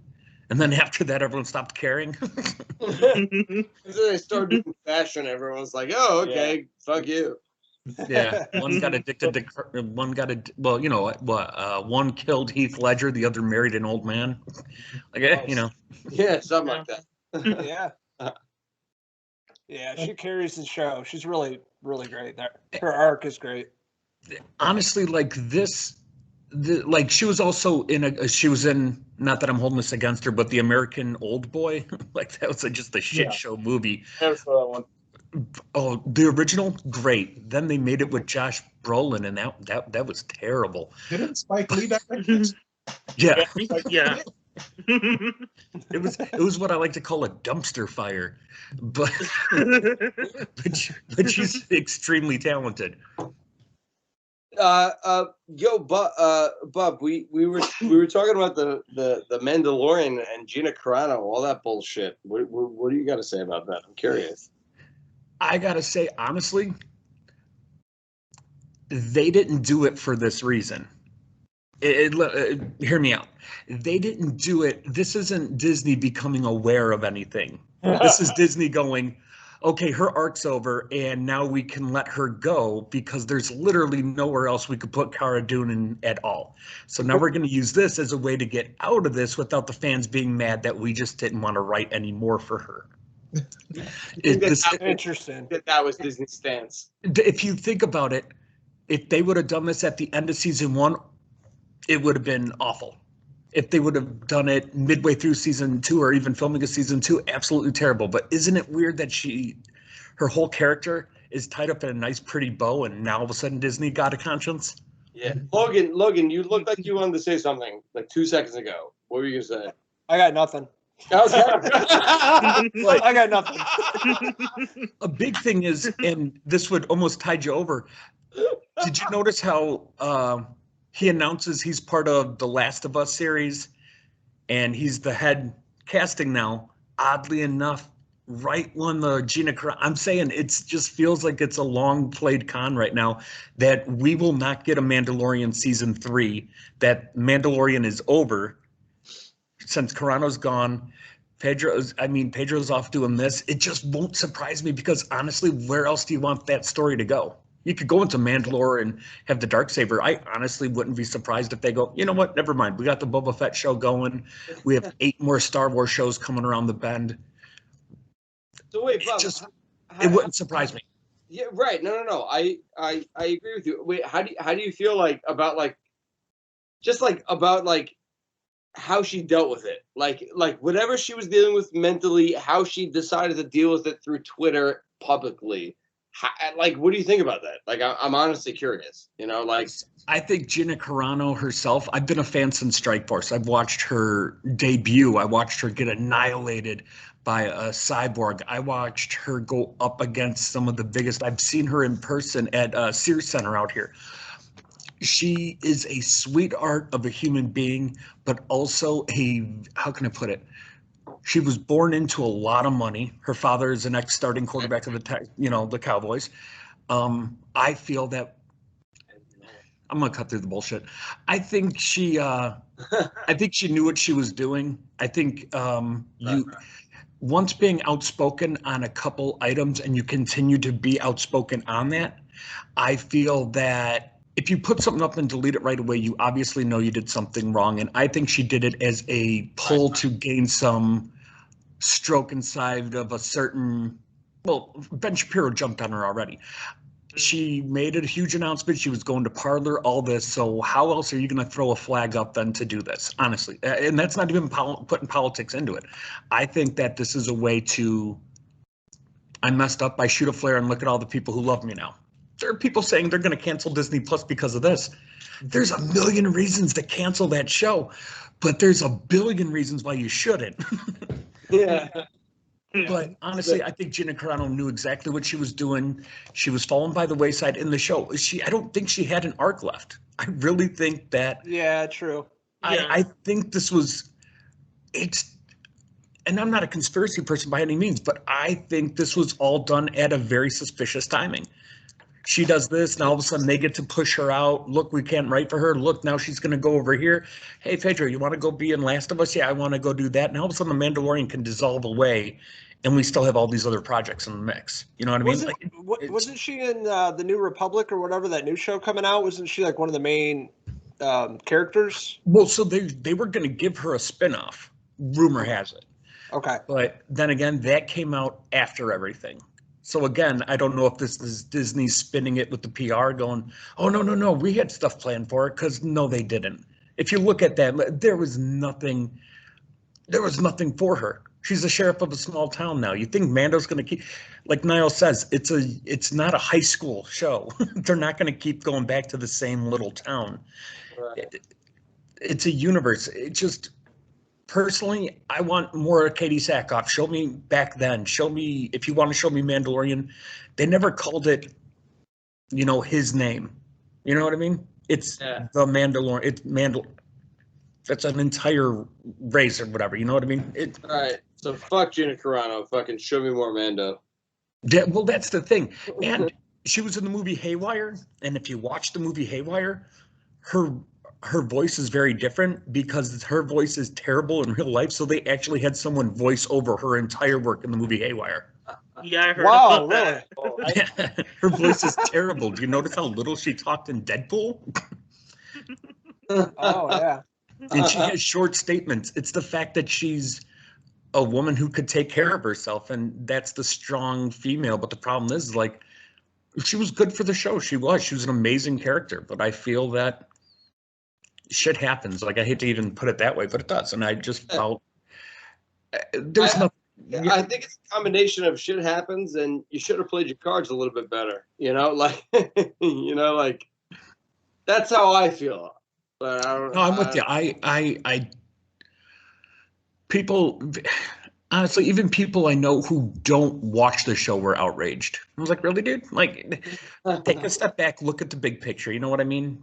People getting fired from shows, people getting fired. This shit happens daily. It just so happens that she did type A before B happened. You know what it is, Bob? It just here's the thing. Like, I'm so fucking with you, but the whole fucking Nazi Jew tweet, it's just like, come on, dude. Like, My friend tweeted, or actually texted me, then called me. Her grandmother is a Holocaust survivor. She's like, that bitch just tweeted, and I was like, yeah, I know. Wow. She's like, you know, she's like, I don't think in. Mind you, I come from an extremely, extremely conservative background. And my dad goes, well, you know what? I'm like, no, Dad, no, just we're not going to say anything about it. We're not going there, Dad. Yeah, exactly. Like, sadly enough, I've seen enough Nazi flags in the last 6 months that just make me kind of lose my stomach. In the year 2020, it's like, oh my God, 2021, whatever. Did you guys already talk about the Justice League trailer? Yeah, Yes. a little bit, but go ahead. Yeah, go ahead. I'm excited until the very end when I had to see Jared Leto's ass again. Like, what happened to his tattoos? I have a theory. Is this beforehand? I have a couple of theories. This is after Suicide Squad, and over the years, he's bleached to, like, you know, when he jumps in that big pool of bleach or whatever it is, that over years, I guess he lost his tattoos, or it's just you know, they just sweep it under the rug. He never had tattoos. Those are the only three options. Just forget about it. Yeah. I want to forget about Jared Leto as Joker. I do. But, you know, I also want to forget about my great-grandfather ripping ass at a funeral for my great-grandmother. That shit is embedded into me. I'm never going to forget Jared Leto as Joker. It's still a bad thing. But no, overall, honestly, I'm stoked. Seeing Darkseid is definitely a big thing for me. I remember the original script called for a Green Lantern, so I'm in. Like, we'll see. Well, Bob, you know, Jesse and I were talking about it. I think what it is, like, comic book fans like you and I, we're going to love it. Mhm. But people who aren't comic book fans, they're going to miss out on it, and it's going to go over like a wet fart in church, meaning they're just not going to like it at all. That's the thing. Like, Zack Snyder, I'm hit or miss with a lot of his movies. That being said, Watchmen is one of my favorite films that have come out when it comes to anything like that. And that man can set an epic stage like no other. And the fact that we're going to finally get a finished Steppenwolf, we're going to get a Darkseid, we're going to get an actual battle. And it's on HBO Max. It's not like we have to go to the theater. Like some of us went opening night and got a free Flash Funko Pop. You know, some of us made that mistake. But Look, I feel like that kid from We're the Millers. You got Funko Pops? I just got a crappy poster. Yeah, we walked in and they had those and I was just like, oh, right on, you know. And then I went and saw Stephen King's It, the first chapter, and they were giving out old school movie tickets about yay big. Oh, They cool. had like the face and it looked like an old ripped ticket. It was cool. Not quite Last Action Hero, but close. But this is the problem with like Marvel and DC. Marvel, even if you're someone who's never read a comic book a day in their life, you understand the stories. You know what, you can follow it. DC, it's only for the comic book people. So all those people who don't read the comics are missing out. And to me, that's a bad thing. You're only marketing to this group of people. Right. You have to open up to Joe everybody. Yeah. Someone who's never opened a book. Like, yeah, it's like another thing with the animated movies where people were yelling at me about The Killing Joke. They're like, oh, well, you know, Batgirl. And I was like, no, because if you read the books throughout the years, you understand that there's a closeness there. They can't convey that into a 90-minute animated movie. So you got to make them physically, you know, bonded as opposed to, you know, and all that. But no, you cater to everyone. And Marvel cracked a code that no one else will be able to. And I think Marvel's afraid to in this next phase. It sounds dumb, but I think they're walking on eggshells going, all right, we ended all that really well.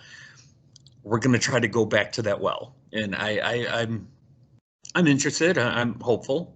But no, Marvel cracked a code that, here, Jon Favreau can do no wrong. Like, I think that should be on a shirt. I think that should be in everything. That's true.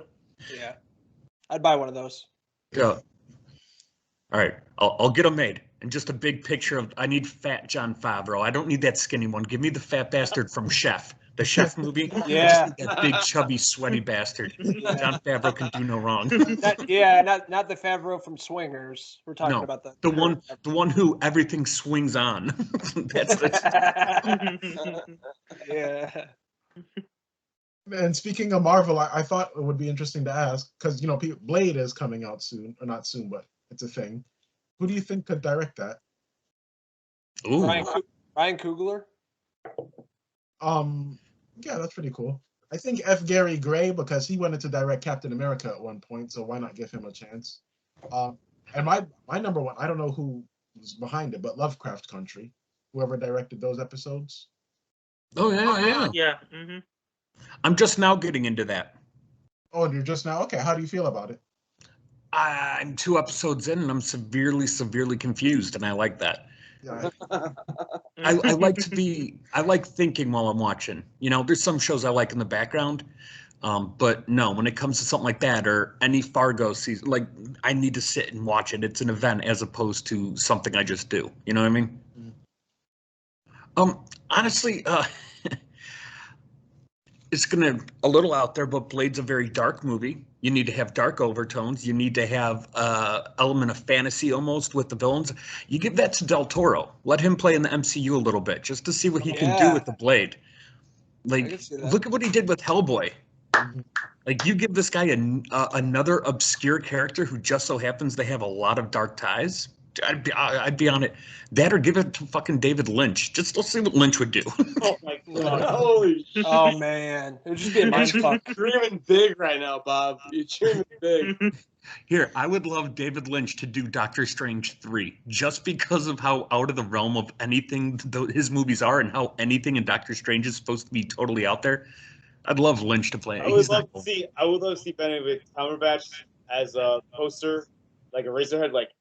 That'd be amazing. That would be the poster. Wait, Benedict Cumberbatch is a Razorhead in the fucking with a big throat too. I kind of want to. He just so happens to have the fingers up like this, and it's just Doctor Strange in a circle. I want to see John C. Reilly as Dr. Steve Brule. Are you guys familiar with Dr. Steve Brule? Oh yeah.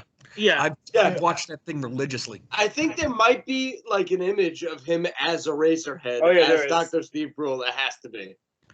Logan, that's something you're going to have to check out just in the middle of just BSing. It exists, actually. Yeah. I was just talking about it. Wait, that's not John C. Reilly. Oh, it's not. That's not John C. Reilly. No, that's not the actual. Scratch that, guys. That's the real movie. That's actually Razorhead, you stupid ass. But no, I'd give Blade to Del Toro just because there's not a lot of known commodities with that. Del Toro could take some liberties and have fun with it. Yeah. Yeah, I could see that. That's actually a good choice. I just started watching Blade the other day. First time I've seen it since 1998 when it came out. It doesn't really hold up. I don't think. No, I don't think it does. The effects are really bad, but it was the 90s. Yeah, and anything that starts with a blood rave, I'm in. Like, if had more movies started that way, I probably would have liked it. Give me a Wes Anderson film like that. With the 90s techno music? Oh, man. Wes Anderson blood rave? Yeah. There you go. Get that to be Ant-Man 3, Wes Anderson. Let's see what he can do. Edgar Wright was supposed to do Ant-Man. Yeah, I couldn't get into Stephen Dorff's character. I don't know. No, I can't take a villain serious if I could kick his ass. Right. He's or a hero like the what was it? Not the latest Predator, but the Predator prior to that, the one where Adrian Brody was the hero. Like, I can't buy that stuff. The dude, no. Like, I just. Are you talking about the movie Splice? Oh yeah, Splice is good. They need a new Blade movie. It just doesn't hold up. Yeah. Oh, Logan, I'm going to start Psycho Gorman soon and Wally's Wonderland. Nice. Oh, Nicolas Cage. That comes out. It's already out. It's out, It is? yeah. Okay. Yeah, It's out. Friday. Came out Friday, yep. It's supposed to be awesome. It's supposed to be bonkers. That's all I've read. Yeah, I have my sister's boyfriend and I are going to watch Psycho Gorman because Every time I go over there, he's got my niece watching a new movie. Mind you, she's almost 2 months, but they're watching Class of Nukem High, like some of those really obscure old horror movies. And I was just like, yeah, all right, I'm good. We just sat and watched a lot of them. Yeah. It has like a trauma vibe to it, which I appreciate. It's good. Oh, yeah. You know, with C2E2 coming up in December, I'm going to make sure I finally get a picture with Lloyd Kaufman. Yeah. Before he passes, he's getting up there. Yeah, I've talked to him countless times, and I've never taken a picture with the man. What? Yeah, dude, we sat and bullshitted for like 10 minutes while my buddy was flipping through trauma films, and it never dawned on me to get a picture with him. He wasn't even charging for it. He seems like a cool, laid-back guy. He's funny as hell. He's like if you had a crazy uncle, but he, you know, like your uncle's a little smart. Like that's Lloyd Kaufman. He's wacky as hell, but the dude has a hustle, man. He's good. He's smart. Yeah, he knows how to make money. You know, Bob, I met Kevin Nash at my first Comic-Con, and he wasn't too nice, to be honest. No, he's kind of a prick. How tall is he? No, he's tall. He was like 7. Like when he got up, I was like, God damn. Like, yeah. He's like, no. He was stationed 2 sections away from when my shop, we had our spot at Wizard World. And everyone's tattooing and stuff like that. And Nash came around, and he was behind me. And my dad's like, oh, hey, let me get a picture. He's like, oh, man, my handler takes care of that. And my dad's like, yeah. But you're over here. You're looking at tattooing. Like, what are you doing? And I met Tori Wilson one time she was at Miami SuperCon, and me just being, you know, just a nervous wreck, I went up to her and I was like, hello, can I get a picture and an autograph? And then this guy just came up to me and he's like, oh no, I handle all of that. I'm like, oh, never mind. There's a bar around here. One of the few places, if you ever come to Chicagoland, I will not take you to. It's just a terrible bar with a terrible like venue in the basement for live music, and a band called the Luchagors performed, and their singer is Amy Dumas, or Lita. Oh yeah. So my buddy bounces and stuff, so he called me, so I went over there and we watched it, and she was cool as shit. And then 2 years later, I saw her at Wizard World. And I was like, I got your first CD. You said you were working on a second one. She just appreciated that I knew the music. And then we talked a little bit about that. She's cool. And Maurice is fantastic. And so is John Morrison. That guy is cool as hell. Nice, yeah. I want them to be nice. You know, when I went to these like cons, some of them are like not that nice in all fairness. Chewy, Peter Mayhew, that dude was kind of he was a real yeah, I see why people let the Wookiee win, because that dude, he's intimidating and kind of a jerk. But now, did you guys talk about the Bucky Winter Soldier, or am I coming in at the ass end of everything? Pretty much. But yeah, what are your thoughts on that? I'm excited just because I love Winter Soldier, and we get to see like I know people like WandaVision is setting up for the next Doctor Strange and all that. I feel that Winter Soldier and Falcon, that's setting up the whole new phase for me. This is like that's a new Genesis. Like Cap's gone, and you actually have the person Cap gave the shield to. I think this is going to be a bigger thing than. I think it's going to have not more ramifications, but this is going to be the genesis or the pinnacle of Phase 4.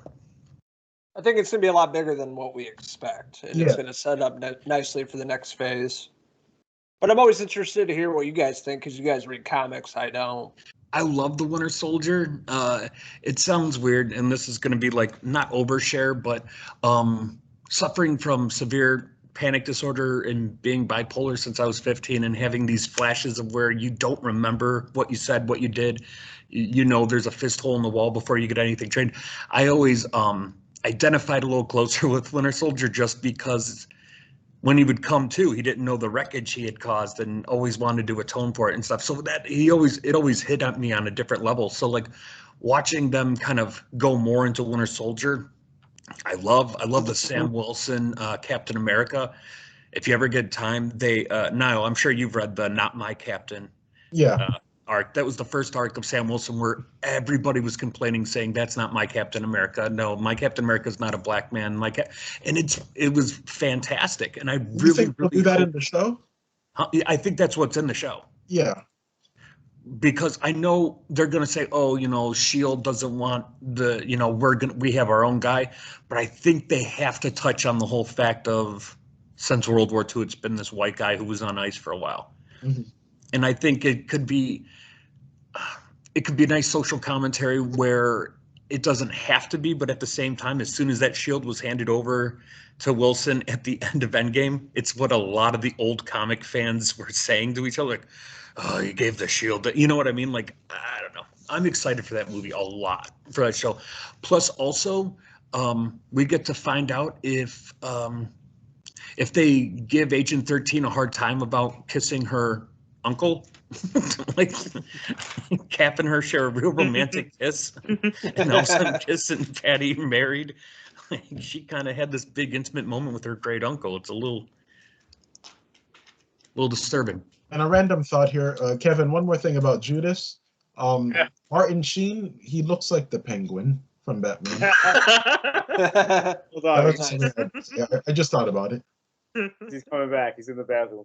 When he comes back, because I'm like, he looks off. That makeup looks really weird. Yeah. But is the movie overall worth watching? Yeah, we were talking about it. We all agreed that like the performances are amazing, especially Danny Kula, but the direction does not match the intensity of the performances. And I personally thought that if Spike Lee directed that movie, that's where I came in at, was with you guys talking Spike Lee. And see, that's a big thing to say Spike Lee should have directed something. It's the same as saying Quentin Tarantino should have, because their styles are so raw and they know exactly what they bring to a table. We all have a certain expectations with that director. So when you get Tarantino, you're going to get over the top, but you're going to get some decent telling. You're going to get some character development. With Spike Lee, you hit those moments, like you'll actually feel it in your eyes. You know what I mean? Yeah. Like your eyes well up at certain moments. I mean, to this day, watching Do the Right Thing when I was a kid is still I tell you, the pizza scene, man, they break the pizza up with that scene still to this day gets me going. And that's when I was like, shit, the dude who's telling this story is insane. I loved it. That's why I still have some movies to watch in 2020, but The Five Bloods, man, that's still the best movie I saw last year. Me too, yeah. Yeah. I've been so far behind. I'll be honest. Half the time it's whatever the kids are watching. So like, I saw the movie The Sleepover, and that was fun. Yeah. Both boys watch We Can Be Heroes about 12 times at least. That's Robert Rodriguez's like follow-up to Lava Girl and Shark Boy. Okay. Oh, Lava and Shark Boy, yeah. Yeah, so I had the fun of watching that. And I've been watching that new documentary on Netflix, the Cecil Motel one. Yes. Dude, it's good. It's awesome. Yeah. I was going to bring that up. I think we're in the last episode. There's 4 episodes, I think. It's been really good. You know what's funny is like I binged those things, but I watched 10 minutes of the first episodes of Don't Fuck with Cats, and I can't bring myself to watch it just because they tell you what this guy did. And I was like, nope. Yeah, I can't do that. I can't do that. Then they had one of the trial of Rodriguez, and I was like, I don't want to hear about a kid who fell through the cracks and ended up paying the price. You know what I mean? Like, I don't want to hear about parents beating their children. I can't do that. Oh yeah, we saw that. I know. Yeah, but you show me a random girl who somehow ends up in, dead. Yeah, I'll watch that. Just don't tell me how it happened. And if it's kids or animals, I can't do it. Yeah. Anything else, you tell me everything, man. Yeah, kids and animals. I watched that Night Stalker documentary. I watched it twice now just because it is so well made. And it's creepy as hell too. Richard Ramirez was a weird and spooky looking guy. Hail Satan. Yeah. Yeah. Or when she was going, "Oh please God," he's like, "Do not yell, please God." Like, just the interviews they got with it. I was like, that was great. I thought he died a long time ago, but he ended up dying like 2013. I'm like, what? Yeah, and they didn't even put him to death. He died of like cancer or something, right? That's crazy. I didn't know he was in prison that long. Oh yeah, well I remember him dying and going, "Oh Christ, that's right. They never put him to death." Like that was because the last person I remember being put to death. You came in at the right time, didn't you? The last person I remember was Gacy, and that's when I was a kid because they were supposed to. in Chicagoland, rumor had it we were going to get it televised because of how many families in the neighboring areas that they were going to televise a guy telling you when it was officially done. But then the power kept going out at the facility and all that stuff. But so that's the last time I remember, and that was freaking years ago, late 90s, I think. That was in Des Plaines, right? Mm-hmm. Yep. By the Suburbs. way, yeah, Martin Sheen, fucking Penguin vibes. Yes. Had to bring that back up again. Sorry. I was in the bathroom. I'm sorry. Yeah. What the fuck was going on, Martin Sheen? I don't know, but I just remembered it. Yeah. Sorry, I had to interrupt with that. Now I'm gonna have to check out this film. Oh, I did watch that. Was it what? Ah, shit! I watched it just the other day. Muhammad Ali, Malcolm X. Oh, Welcome to Miami. No, One Night in Miami. Welcome to Miami. Yeah, That's Will that was Smith. Will Smith. You know what? Let's get jiggy with it. Yeah, he played Ali. I see what you're doing, Kev. No, yeah, that was pretty good, but yeah, that definitely should have stayed a play. Yeah, I see what you mean. It was. We talked about that. It was like. Yeah, no, like when I watched it, I was like, yeah, Niall's got a point. Like it was good, but it wasn't what I was hoping it would be. But Regina King, I mean, she freaking nailed. Like she's definitely really good at what she's been doing as of late. I'm really into it, and her SNL wasn't bad. Oh, you watched it? Oh yeah, I can't pass by an SNL. I'll be honest. Although last week's was fantastic. Eugene Levy's son Dan, I think. Dan Levy, yeah. That kid. He might be older than me. I never laughed so hard at some of those skits. The Zillow app, that commercial, I was crying. I was laughing so hard because that is seriously my wife. She will get on Redfin. Logan and I talk about this a lot. And she goes, oh, look at this house for this square feet. It's like, what the fuck are we talking about? Remember when before we got married and had kids, we used to, talk about not houses. That was a good time. Yeah, exactly. That's what we're doing. He's a funny guy anyways. Schitt's Creek was a good show. Yeah, I'm working my way through it. We want now. Yeah. Season 4. It's pretty I'm good. halfway through season 2. It's pretty good. It gets better, man. It gets a lot better. He has that Taika Waititi energy where I'm like, man, you're so fucking good. I don't want to like you. Like, so I want a reason to hate you, but I can't because you're so good. Like. And it's funny because I want him in more things, but at the same time, I don't want him to saturate himself, Yeah, exactly. Right. Like he'll try to be Chadwick Boseman in the fact of hitting all of these key movies and get these big roles. Only Chadwick pulled it off. I'm afraid he doesn't have the same. Because I'm sorry, Chadwick. He played Black Panther, Jackie Robinson. He played James Brown. James Brown, yep. And he played like huge pivotal like huge roles in Black history. Who was and this guy. Who was the lawyer guy he played? Oh, Thurgood Marshall. Yes. Thurgood Marshall. I don't know. That's the thing. Like if Dan Levy, as long as he doesn't become what his dad was in the 80s, mind you, loved his dad in all those movies in the 80s, but just as long as he doesn't become his dad, I'm cool. He's like the Black Tom Hanks, but he died way too early. We needed that man. We needed him for way longer than how he was around.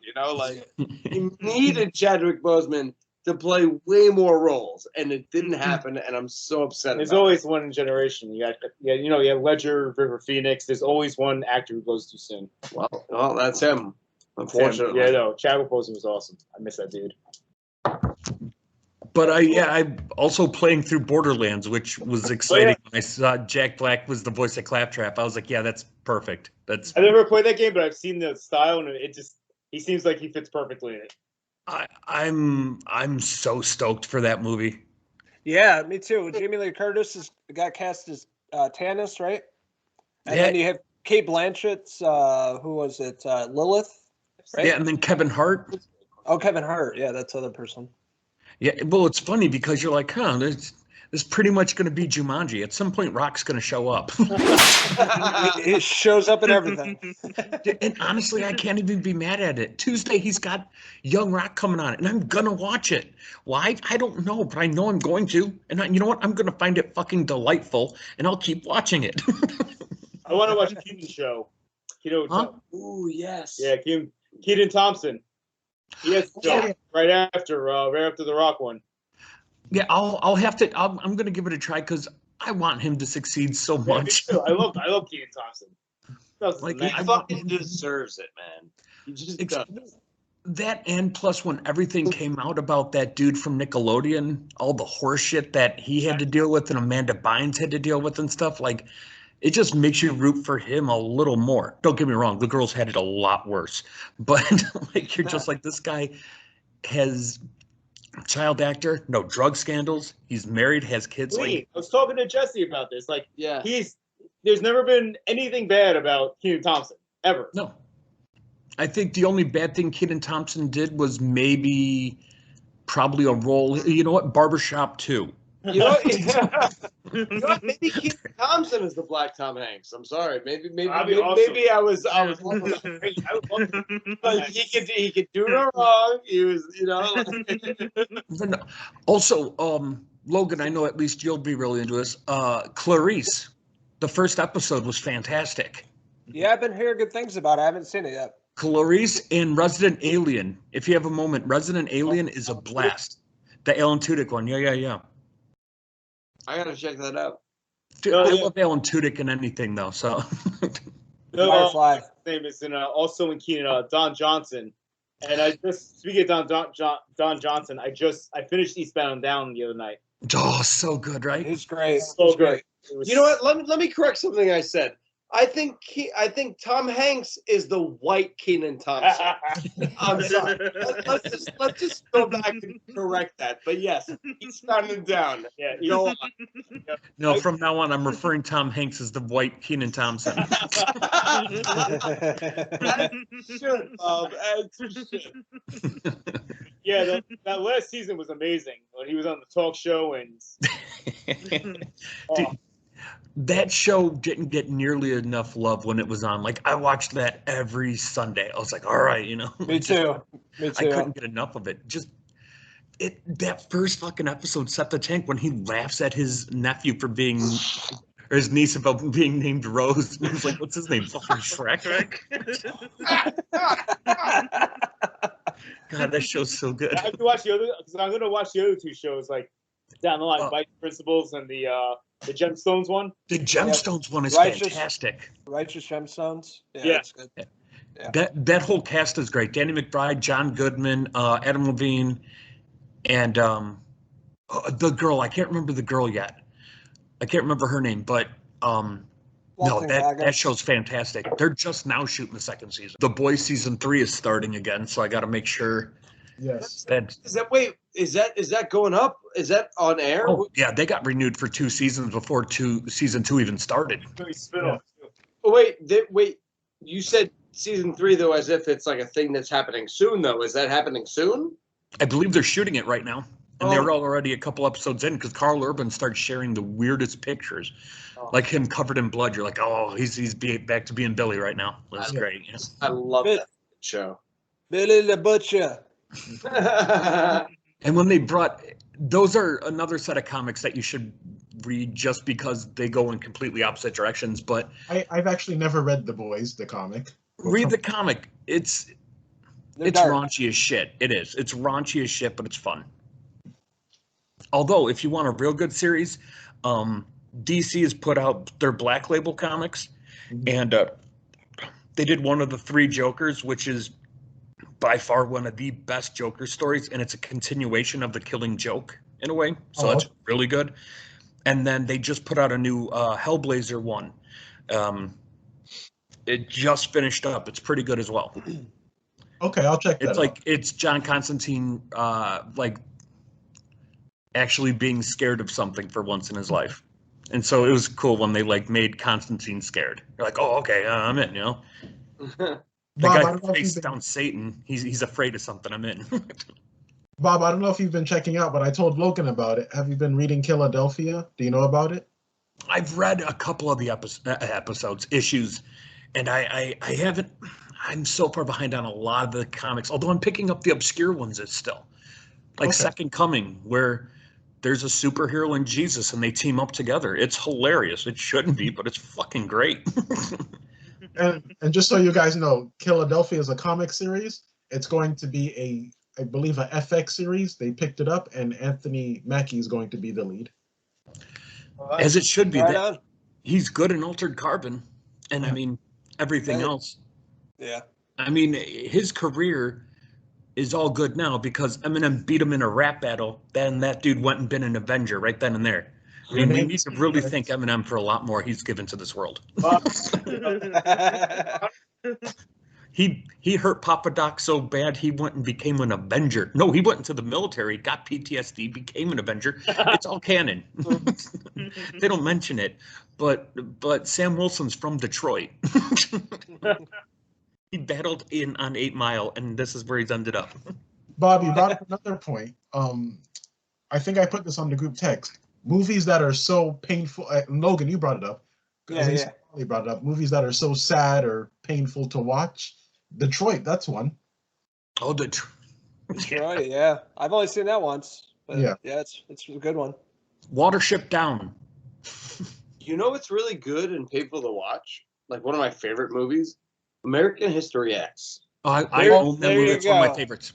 That's one of them. Yeah, absolutely. That movie fucks with your head. I saw that for the first time when I was 10 years old, and my mind was like splayed open. I was like, what is going on? I That's thought that was great. a watch. I saw it with my dad for the first time when I was like 14, and I'm like, we have this on DVD? Like, It's, you know what? One movie that scarred me heavily, but I've watched over and over and over, and I shouldn't. It's Boys in the Hood. That was such a big movie when I was younger. I just watched that a few weeks ago. First time in a long time. That movie's excellent. As soon as Ricky turns around, my heart drops. Although at the same time, my buddy who's played football for years, he's like, Ricky's a running back, right? I was like, yeah. He's like, of all the time in your life to run a goddamn slant route, that's when you do it. Yeah. He's like, that That's what I fucker was- ran in a straight line. That's what I was thinking. I'm like, why would you do that? Actually, speaking of movies uncomfortable to watch, but like you kind of like secretly, Flintstones Viva Rock Vegas. Ooh, that's a rough one. Ooh. I'm like half kidding.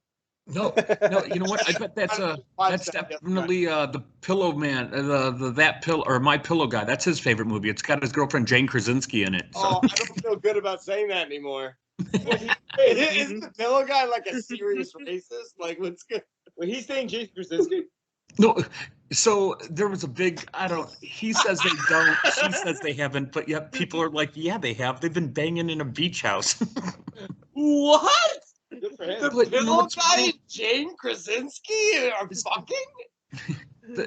The fact that an ex-crackhead is telling me how good a pillow can be, the dude's a genius salesman. Like, that fucker knows. He has slept on park benches, newspapers, all that. If that guy says, hey, this pillow's great, it's got to be something. what about the movie Irreversible? Remember that movie? Oh, I don't remember that one. No. yeah, the rape movie. Talk about it. No, really. There's a rape scene that's like, I'm not even kidding, like 45 minutes long. And it's really disturbing. Unnecessary. Yeah, I remember that. Yeah. And they have that the rectum, which I was like, and it's like all dizzy and the music is good though, but I just remember watching it once and I'm like, it's kind of disturbing. That's like the original I Spit on Your Grave. The rape scene was real. Even the remake, man. Like, I had to leave the room, but leave it play so I wouldn't walk in on it. Yeah, the Last House on the Left too. The original one was. Yeah, the original. Wes Yeah. Craven one. Yeah. Yeah, when she bites it, yeah. Bites his I dick. remember that part of it. Where I was like, oh, no. I'm like, shit. She was hungry. Yeah, she was. The Hills Have Eyes remake from 2006. I thought that was pretty fucked up. I love that movie. I thought that's one of the few movies I think's better than the original. Yes, exactly. You know what the sad thing is? Do you know what there's two parts of that movie that made me like squeamish. out of the whole one, it's when one of the little guys starts breastfeeding on the girl. Yeah. Oh God, that part. And then the deformed dude who's got a huge head, who's singing the national anthem while breathing through like 7 orifices in his body. Just what the hell? I love it. That movie messes with your head, dude. It's very. But I loved it. No, I absolutely love that movie. But yeah, there are parts where you're just kind of like, yeah. The guy with the American flag in the head. Remember? Yep. Yeah. When I lived out in the desert for 3 years, I thought about that movie being out there, like no cell reception. I'm like, fuck, are these people going to come out and get me? I mean, it was based on a story but I mean, it was like in a cave, and it was an ancestral family for years and years. Yeah. Mm-hmm. Oh man, now you got me going with some of those horror movies that I watched in my past. Like, fuck. Yeah, they don't necessarily have to be horror, but those are the ones that come to my mind. Like Logan, just so you know, because you said you never saw Irreversible. No, I haven't. Yeah, it's a French movie with Monica Bellucci. Came out in like 2002. I love Monica Bellucci. Yeah. Cool. Sure. Is she related to John? No. Oh, okay. That's what I was thinking odd too. Family line. Yeah, me and what I was Ron thinking. are on the same fucking wavelength. Yeah. Glad to see talent. It's just another person who took talent away from Jim. Right. But that was a good question you brought up, Logan, because I can watch movies, but there's nothing where it's like it's so hard to watch I can never watch it, or I can't make it through. Like one of my friends, she's never seen A Clockwork Orange all the way through. Oh, I love that movie. That's another one that's pretty good. No. That messes with your head. You know, No, when I was a kid, we watched Watership Down in elementary school, and we should not have watched that shit. That's a movie I still can't watch. Still can't watch it to this day. you know, Because like it's wait, go ahead. no, like 5 minutes in, all of a sudden I'm back to being like the 9 or 10-year-old kid, and I'm just like, no, I don't want to watch it. Don't want to watch it. Yeah, Even they remade it, and I'm like, nope, don't want to watch it. that's what I was gonna say real quick. It's like it's so weird. As I get older, I can't watch movies that are like too intense. It's like my life is so crazy right now that like if I add any more, even if it's just imaginary craziness, I'm like, I just want to watch The Office right now. I just want to, Right. if it's too crazy, I'm like, you know what? Whatever, I'll pass for another night. That's Right. how I feel, but like, it's weird, man. Yeah, man. Like having those movies that are just like so heavy and being like, oh, this is real. I don't know. I'm just saying bullshit. It's all good. I think for me, all the demonic possession movies always kind of mess with me. The Exorcist. That's one I've seen a few times the entire way through, and it messes with my head. With her like walking down the stairs, The spider walk. The spider, You know man, what I that fucked with realized? my head. There's one part of that movie that wasn't there the first time I saw it, and then was there like finally when I went to the theater when they redid it and brought the spider walk in. The missing element of that movie that people don't like love enough is the fact that the score is a character in that movie. Oh, Every absolutely. time that music amps up, it brings you up with it. It brings you down with it. Like that. So when I'm watching it, at home, you're like, oh, okay, this is good. But man, when those speakers are all around you, Right. I jumped so many times watching that in the theater. Even though I knew damn near everything that was coming, I almost recited lines, but that music comes in and you're like, oh shit, that's not in my living room. That piano. Oh, yeah. Yeah. It's really, really good. It's like another character in the movie. Yeah, and that's the thing. Like to me, Exorcist is the closest you can come to like a perfect. That's your perfect score, perfect, just everything when it comes to that. Effects too, yeah. Yeah, Affects everything. It's a perfect movie all around, really. I mean, it's the horror movie Citizen Kane, honestly. Like, that's where a lot of things have come to the point. Now, don't get me wrong, I love Hitchcock stuff. But, like, Exorcist, it established characters, you brought sympathy. Like, it was all real good. Yeah. And considering it came out in 1973, too, way before its time, before other movies to follow. Yeah, because Halloween didn't come out for 9 years still? 78, yeah. Who directed Exorcist? Oh, Jesus. I'm gonna see it, and it's gonna piss me off that it didn't come off the top of my head. Yeah, me too. Wait, Kevin, what? What? William Friedkin. Oh, William Friedkin. William Well, Friedkin. freaking. Yeah. Okay. Okay. I was curious. I didn't know if it was somebody that I was familiar with. No, but it was that movie. Oh, that movie was great. It was You know what's another creepy ass movie that weirded me out for another reason? But you remember the movie The Rite with Anthony Hopkins? The No. possession. It's a true story about a priest who got possessed, and this is in Rome. And the movie is from the younger priest who actually helps exorcise him. And the reason it's creepy is because that guy, the one who exorcised him, ended up being a priest over in Buffalo Grove. So I knew like 3 or 4 people who like were like, yeah, I met him, man. You should hear the stories he said. And it's in a book too. So like I watched that movie twice and was like, nah, I can't do it. Just because like I know like It was so it close hit to home. Not that it happened here, but like that proximity of someone enduring that. Like if I met one of the Lutz kids, it would have been the same thing. Wait, that's so weird. So the person of interest in that movie is two degrees away from you. Well, I never met the guy, but like my sister-in-law, she met him and stuff like that. Like, yeah. Still two degrees away from you. You know? Well, like, yeah, it's true. Well, yeah, that's. but see, like my family's from the Chicago area. Like, there's a lot of bad crap that happened 2 or 3 skips from me. I got family members in New Gacy. I got a lot of people who saw a lot of bad things in Chicago. It's fun living out here. Yeah, it is. But I'm nice in the sticks, and there's no street lights or anything. It's real nice. I like this. Ooh, the sticks. Armando, would do you have any on your list?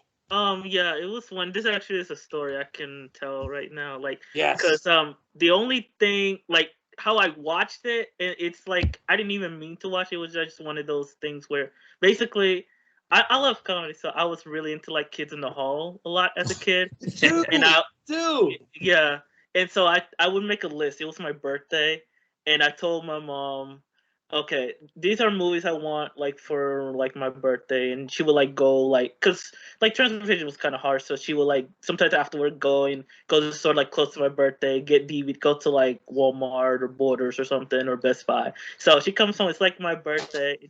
I put like Get Me Kids in the Hall on DVD, and then she's like, oh, here's a movie, and then I look at it, and it's this movie called Kids.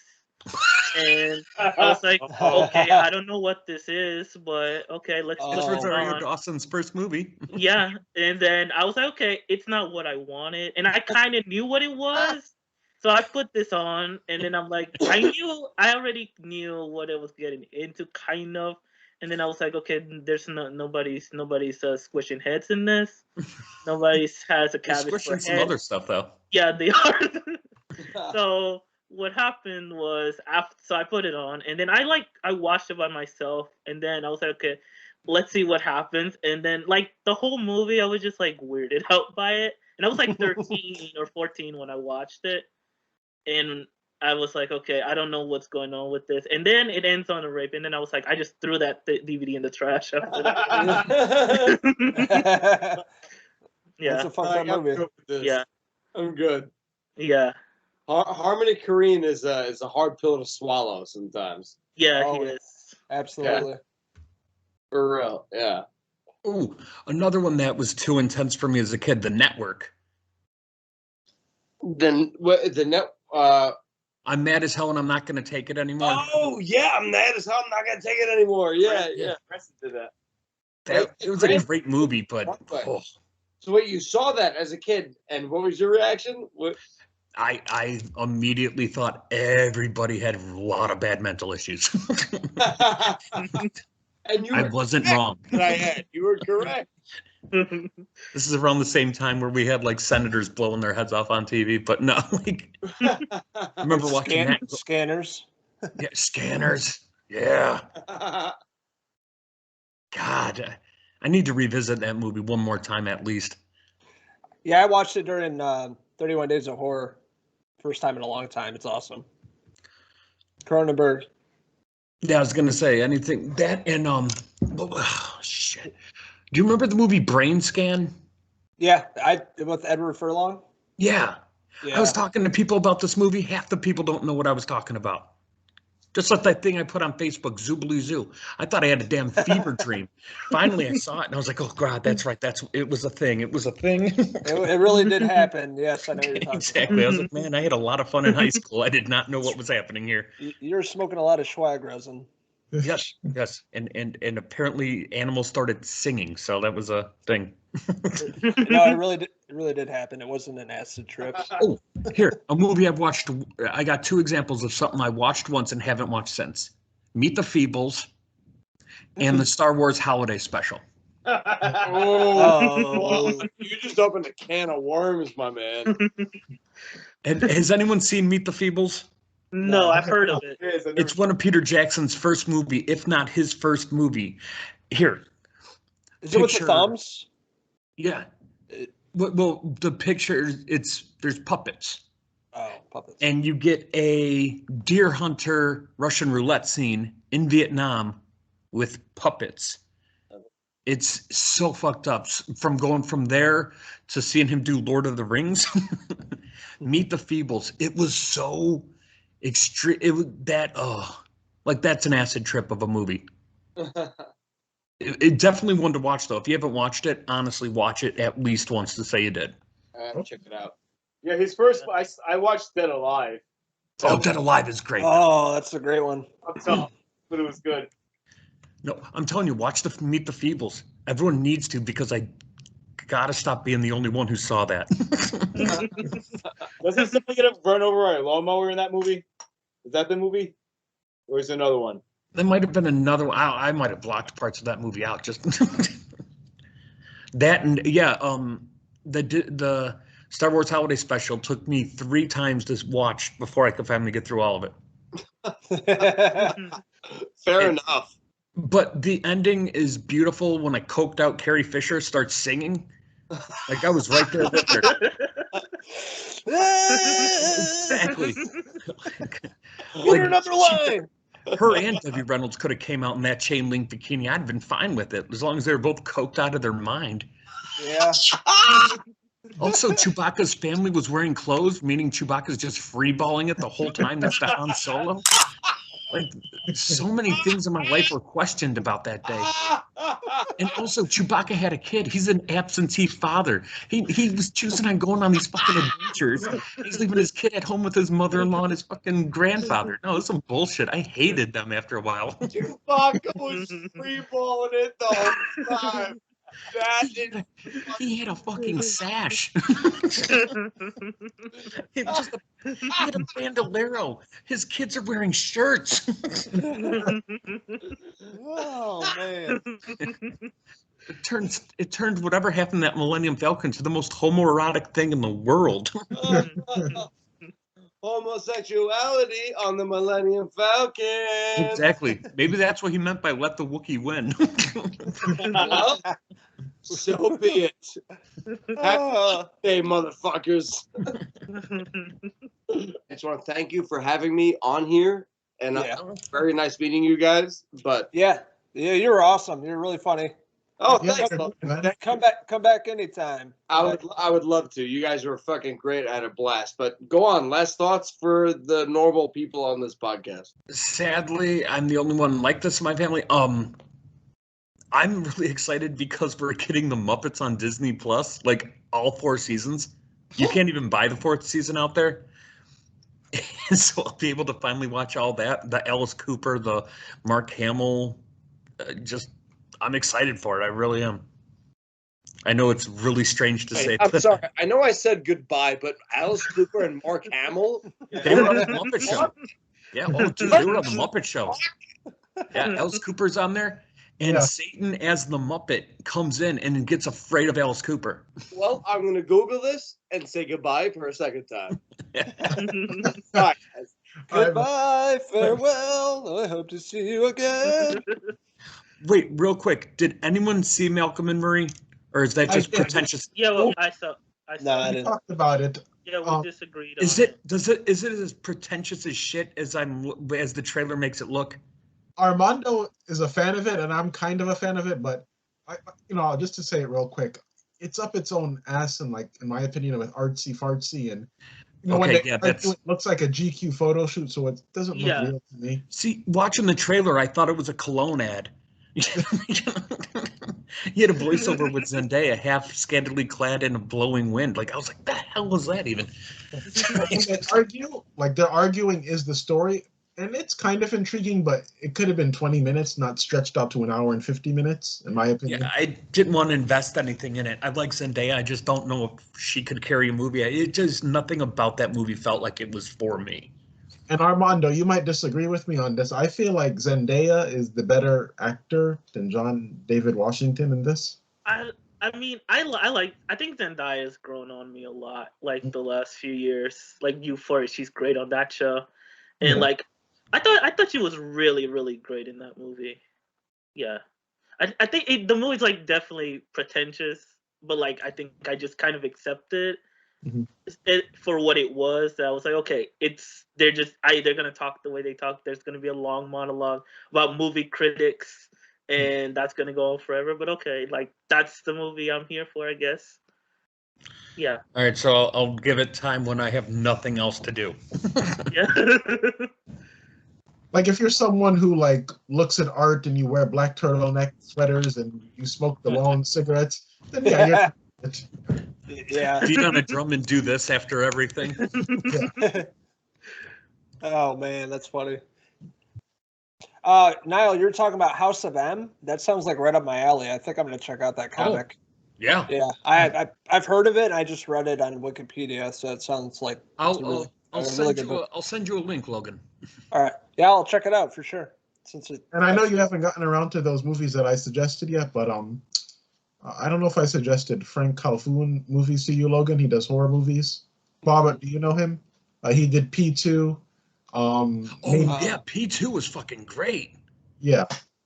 I don't know if Logan, if you've seen that. And what was that other High P2 Tension? is a horror movie that takes place in a parking garage. Yeah. What was the other movie now? High Tension.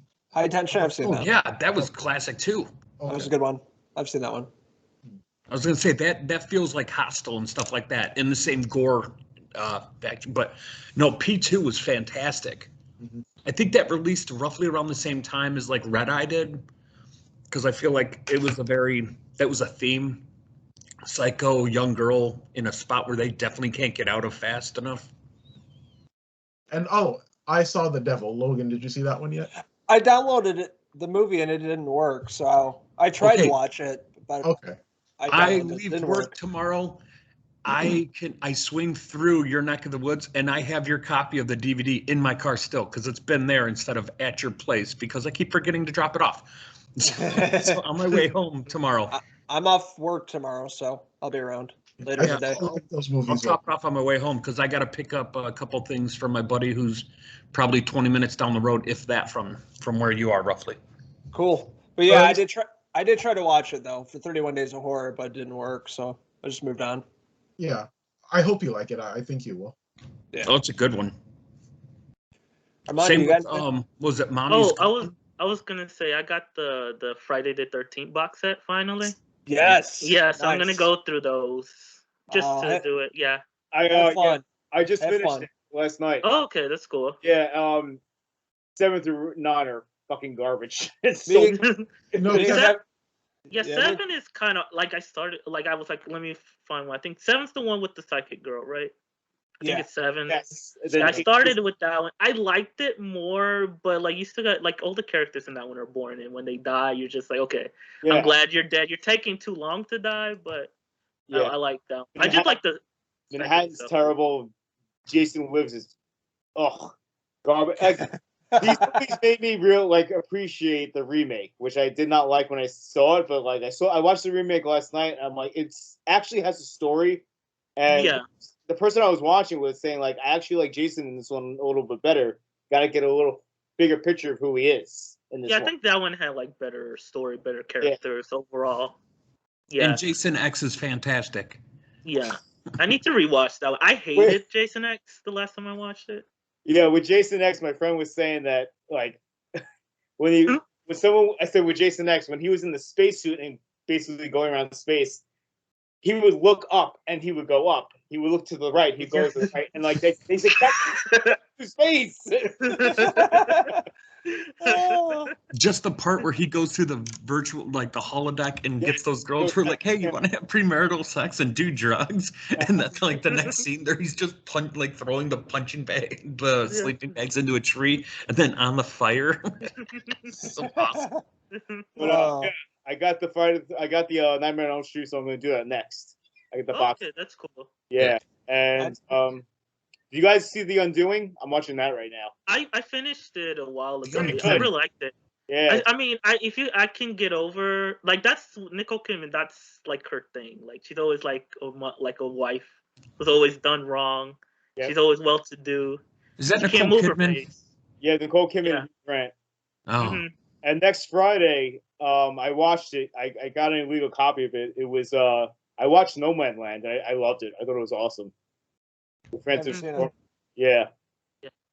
I think that's gonna be on Hulu. I may just watch it on Hulu. Friday it's coming on Hulu. Yeah. Oh, okay. Yeah. I'll try to watch that. Yeah. That's what I've been watching. Yeah. Then we got less than a month, and Kong vs. Godzilla comes out. Oh yeah. Oh yeah, I can't wait for that. Yeah, I'm way too excited for that. Yeah, March is gonna be good. You got Kong vs. Godzilla. You got Winter Soldier, and you got Snyder Cut. Yeah. We gotta have a lot of things to talk about in March. Apparently, the director of Kong vs. Godzilla, Adam Wingard or something like that. Wingard, yeah, Wingard. He's gonna direct the remake of Face Off. Yeah. There was a sequel, man. It's a sequel, yeah, not a direct sequel. A direct sequel to the original, yeah. Oh, thank God. Okay. Yeah, there was a bunch of talk about like how they're going to remake it. He's like, no. It's going to be a sequel to the original, the first one. Are they going to bring back Nicolas Cage? And like, how's that going to work? John I don't know. It's totally different faces. The faces are off. Yeah. His face off. I just remember Nicolas Cage doing that. God, that movie's such a guilty pleasure for some, and it's just a kick in the gut to me. I miss John Woo, honestly. Yeah. That movie gave birth to the I could eat a peach for hours moment that just creeps me out every time. He says that, I'm like, he is going to rape that little girl. But yeah, it's going to be a busy week. Me and Henry reviewed WandaVision episode 5 and 6 last night, so I'll have that up this week. The podcast, obviously. Niall's got a podcast interview that he did. Henry's got an interview on Thursday with the director, and then I got to get my Miles Morales PS5 review up. I shot it like 2 weeks ago. I just haven't had time to get to it. So busy week, but we got a lot of good stuff hitting YouTube. Well, I'm playing Biohazard again. Resident Evil Biohazard. Nice. That game's still great. Yeah, it is. I can't get my hands on Miles Morales yet. Yeah, it's awesome. It's awesome. That game is so fun. I would totally play it again.